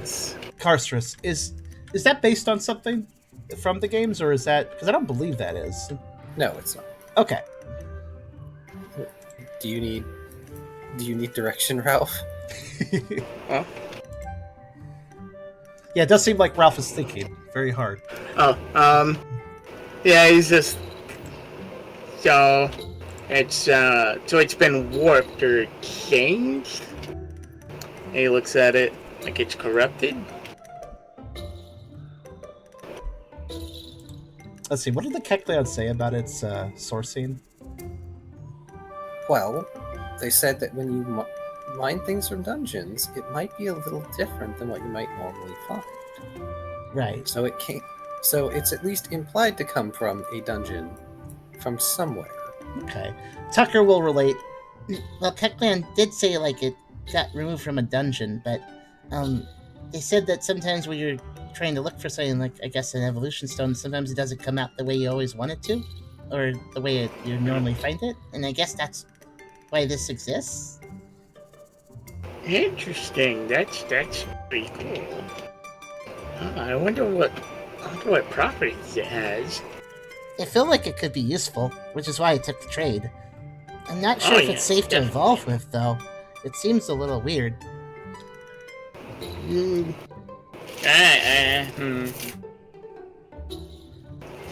thinks... Yeah. It could be dangerous. I mean, not that we know anybody who evolves with a moonstone or a leaf stone, at least I don't think so. But... Moon and leaf stone. Still, aren't evolution stones full of energy? Maybe that could be used for something else. Right, for something. Nothing comes to mind immediately. But this is a really cool and interesting thing. I'll tuck it back in his bag. You know what? Yeah, sure, that's fine. He will give it over to Ralph. He didn't actually give it to Ralph. Tuck it back into Tucker's bag. Like, okay. Yeah, Tucker will hold on to it for now, unless you're like forcibly taking it. But that, he wouldn't. You wouldn't care too much, but. Yeah, no, I'm not gonna do that. I'm gonna stick it back in Tucker's bag. All Ralph has to say all Ralph really has to say is, "I want to do an experiment on it," and Tucker will probably give it over. Tucker is not. Tucker is kind of casual about his possessions, so. It's the actual name is a moonfern stone, I believe it was written. Yes, moonfern. And moon. As Ralph just goes over in his head the mons that could potentially benefit from it.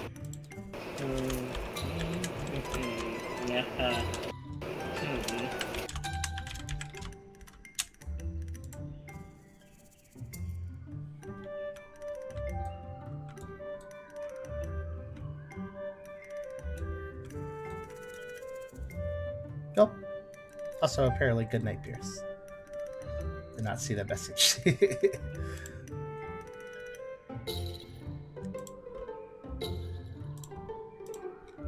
Oh gosh, thought of something that would be almost entirely cosmetic, but it would be really fucking cool. Well, one of the mons whose final evolution has flowers, you evolve them with this, and the flower is like some flower that only blooms at night. Like, that'd be really cool. That would be cool. Oh my gosh! You imagine, Venus Rise is a tangent, but I'll be done after this. the Pokemon that have that flower that only bloom at night, like say Venusaur or like a Vileplume, they can use Solar Beam at night, but only at night. Yo. Lunar Beam, yes! They get Lunar Beam.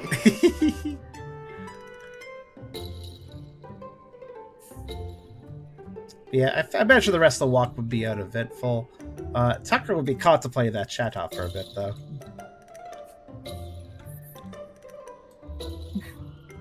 The gang's back together. Indeed. Oh man, I kind of fulfilled it's such a trope, but I, as a person, fall under this trope, and I know a lot of really patient people. Like, a lot of people who are super optimistic, super chill, and super patient fall under this trope. Hurl insults at me for an entire conversation. Not a problem. I think for 1 second you might inconvenience my friend. Alright, let's go. Oh my goodness. No, honestly, you are... Tucker is probably the worst person to talk to, for Chatot to talk to. Ralph, you at least have the savviness of realizing how far to poke the bear on some stuff, so... But thing is, Tucker doesn't understand that he would be causing problems by speaking. Basically, the problem with Tucker is that Shadow's not a person you're honest to all the time or completely open to, but Tucker doesn't really have a lot of modes that aren't honest and open. Unless he's directly explained to, like, hey, don't talk about this. Like, that's like advanced. I'm sure there's nothing terrible that could come from essentially corporate knowing exactly what Team Kier does. I mean, Tucker's not stupid. When the Notepad came out, he was, like, starting to realize that his words could have, like, consequences, potentially. But he didn't know why until it was further explained. Oh, man, freaking... Well, can you imagine if we led with, oh yes, you're a Team Kier, one of our founding members shares a body with the Destroyer.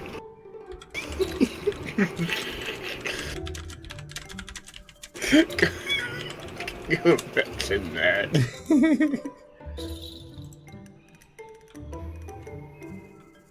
But yes, the team is now back together at base. So a question for Hydra, I suppose, is, what else have you been doing besides bottling your poison? I mentioned before in chat that Ryda's just been sort of having a conversation with Wire, trying to do more translations, I suppose you would call it. You know, just trying to understand them better and maybe get down a few words here and there. Okay. I just wanted to double check and make sure, because I know there hasn't been terribly much for you to do this session. Yeah, it's Sorry alright. about that. It happens. I try to avoid it, but it does happen.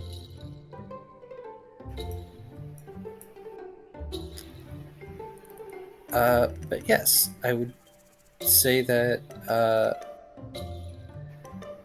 Brooke probably got there first.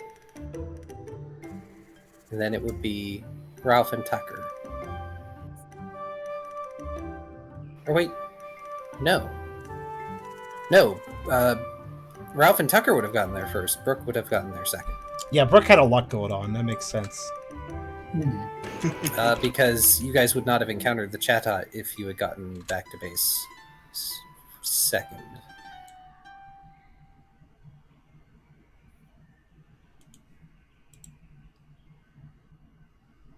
However, I understand if we do need to stop now, or if it is preferable to stop now. I'm thinking, like, I'm noticing Ralph has all the energy, but I think Kairo's pretty tired or has to get going pretty soon. I'm thinking, though, if Ryda has any other scenes they would like to engage with, well, technically before the team gets back together, I'm totally open for that. Yeah, I mean, I did have one in mind with Tucker.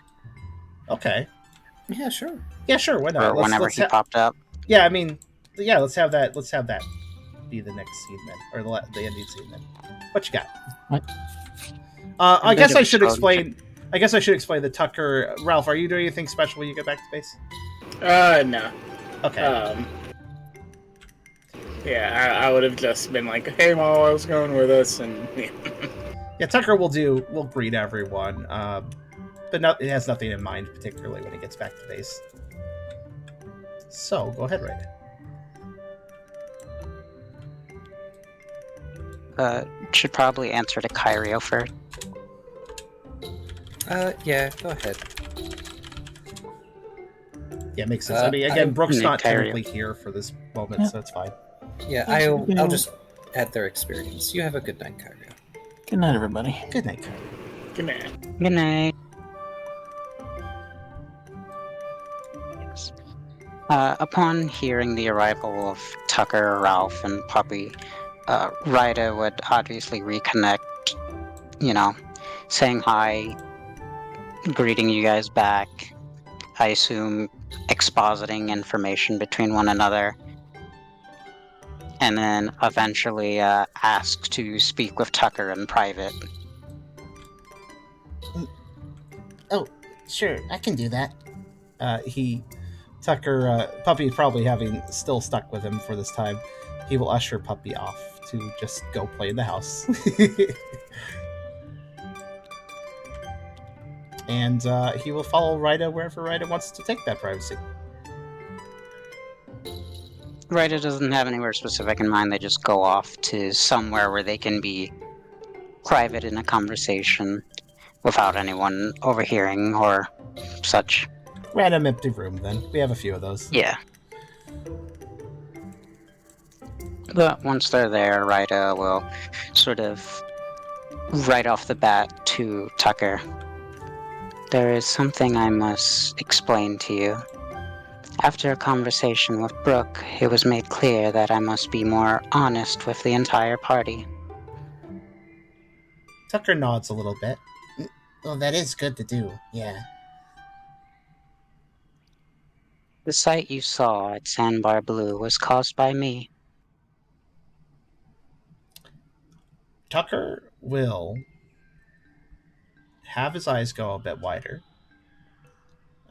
And though he's not trying to be rude, he does take a little step back from that.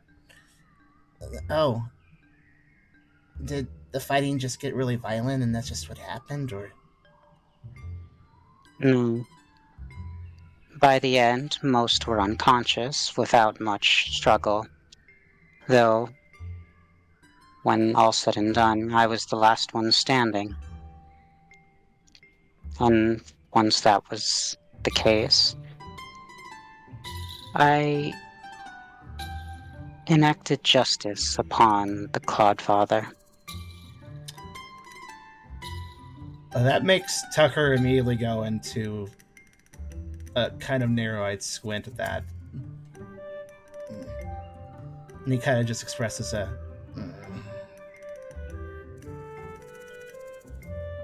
Okay. And he just says that very unsuredly, under his breath.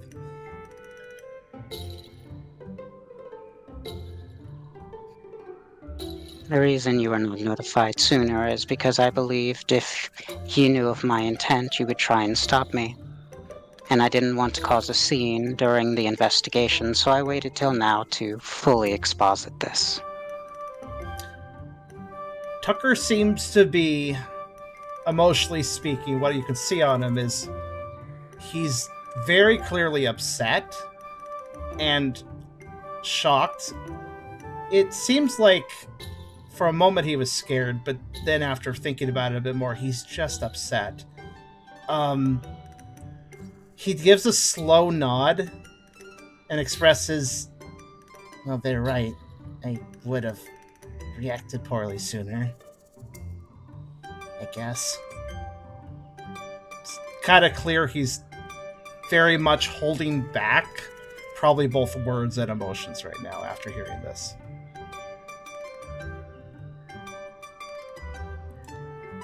I understand your disagreements with my methods, And my methodology. Same thing. Sorry, words. I understand you'd have disagreements with my methodology. That's putting it lightly. Tucker starts to turn away and expresses as he does. We have things we have to do. And then he kind of sighs for a second and says, Was that it? It is all I have to disclose at this time. Okay then. and he will immediately leave after that.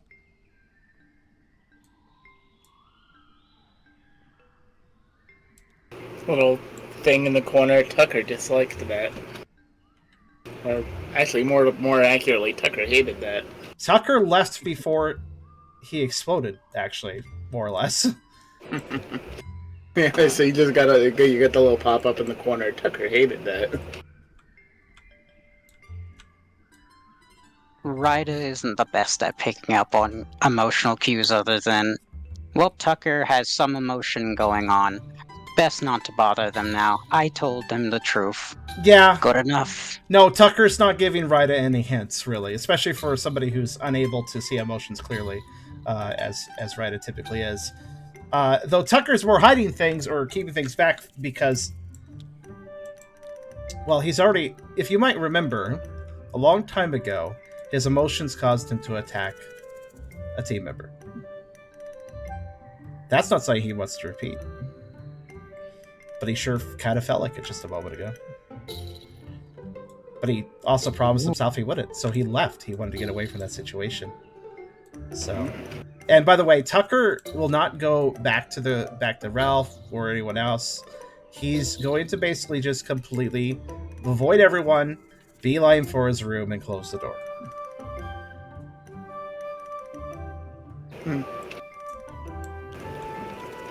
Just so you know, Puppy has been following you this whole time.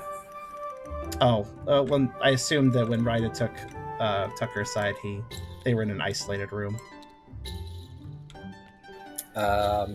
Even if Puppy wasn't there, Puppy would have waited for you. Okay, well, when Tucker exits that room and sees Puppy, Puppy's the only one that he would not be trying to avoid since Puppy's right there. And Tucker does allow Puppy to enter his room too, but he still does shut himself away with Puppy at that point. Yeah.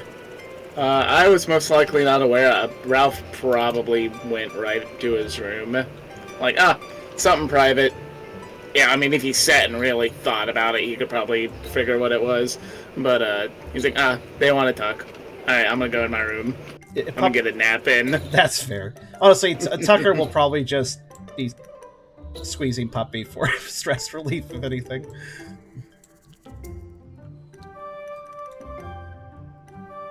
If it isn't clear, Tucker will not growl or anything at a Puppy. Just Puppy, good Puppy.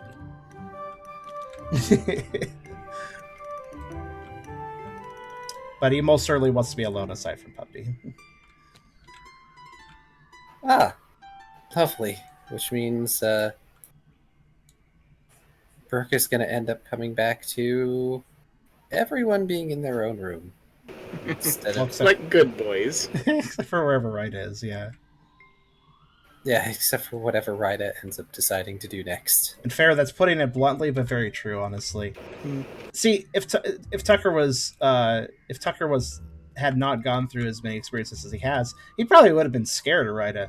As it stands, there was a tinge of that, but then it just got replaced by basically, how could you? How dare you? That's horrible. So, yeah, he's upset about that. But he also, Ryda specifically mentioned that Ryda talked to Brooke first about it all, right? And Brooke was the one who recommended talking about it later? Is that correct? Well, Ryda's kind of lucky that they said that, because since Tucker knows Brooke was involved in both knowing and when to tell when Tucker should be told, that's another reason Tucker held himself back. because he's like, well, Brooke is the boss, so if Brooke decides that was best, I guess that was best. But to Tucker, that's still the worst, you know. So yeah, that's gonna create interest. We have to make sure that Kyrio sees the end of this. I'd say, since he had to go early. Yeah. Well, Or at the I'll very link him the least, VOD. that I do a good job of explaining what just happened. Yeah, that's context he definitely needs later. You'd say it was a tone shift. Just a smidge. Super, well, not super, relatively light session, and then I murdered a person. Brooke and Oh, Ralph did you? could be cooler with it because they could understand and because they're a little bit more, what's the word? Weathered? Pragmatic and weathered and a little bit more experienced, I suppose, of life. But Tucker, yeah, that's a completely different situation for him. Well then. Fair, I knew the other shoe was going to drop at some point. I just wasn't sure when. Well, everybody, get your 2 XP for the session. I already added Brooks, so we don't gotta worry about them. Okay. Thank you for this lovely little session. In spite of once again ending on what is effectively a cliffhanger for the poor audience. Honestly, it's good drama though. Like out of character, it's a good moment. You know. Oh yeah. It's just like Tucker hates. You know. I don't hate it. It's good. I appreciate it, Hydra. I really do. I'm glad that we did that. And there will be. There's no reason to be Again, sorry. you don't need Stop to out of character stuff. No need to apologize. Yeah. But next time, hopefully, we'll be heading out to the Sun Petal Deep. Indeed. Or, that's where we're gonna go first. Okay, I wasn't sure if that was the case. We got Lilligant's thing. Oh yeah, we never asked where that was actually. Sun Petal. You guys are going to be guided there. We don't know. It's only the Lorantis that does. Indeed. And as for the audience, if you've been watching for a long time, be prepared to see something familiar, but also quite different.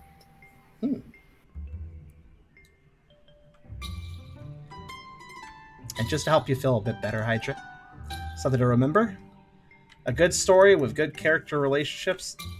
The reason that those could be appreciated is because character conflicts are also a thing.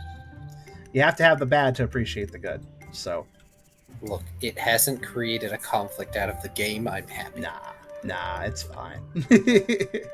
Though I am quite the method actor, so if Tucker's filling away, then I end up usually feeling those emotions too. But again, I can mitigate that. Which is why I worry. Emotions. It's okay. For negative emotions, I've learned to mitigate that, and I also don't fill it out of session, so don't worry about that. No, my any sort of out of character conflicts with other players or DM have not been related to things going on in the game. It's just been side stuff, which is normal conflict that you have when you're hanging around people for a long period of time, and we've always worked it out, so it's fine. No need to fear. And thank you for being willing. Team Cheer. Yes, we're Team Cheer. There you go. I didn't even need to do the tagline. And I think that is a good point to conclude if everybody had an experience. Yippee! If I looked at the source of that, by the way, I didn't know the meme before I saw it being used everywhere, so I looked up the source. That kid is amazing. I just have to say that. But in any case, I hope everyone enjoyed session 126 Pokerole, and if everything goes well, we should be doing 127 next week, because this was a makeup week. Hopefully the last makeup week we do in a while. Yes? I can get Giga Impact. I think I will. Okay, you go right ahead. I'm going to still do my outro, though, so but feel free to buy that. I'll make you a card clone in a second. Just let me do my outro. But, in any case, I hope everybody enjoyed, and of course, I'll see you next week for more Pokerole, and I'll see you very soon for more streams aside from that. Good night, everyone. Bye.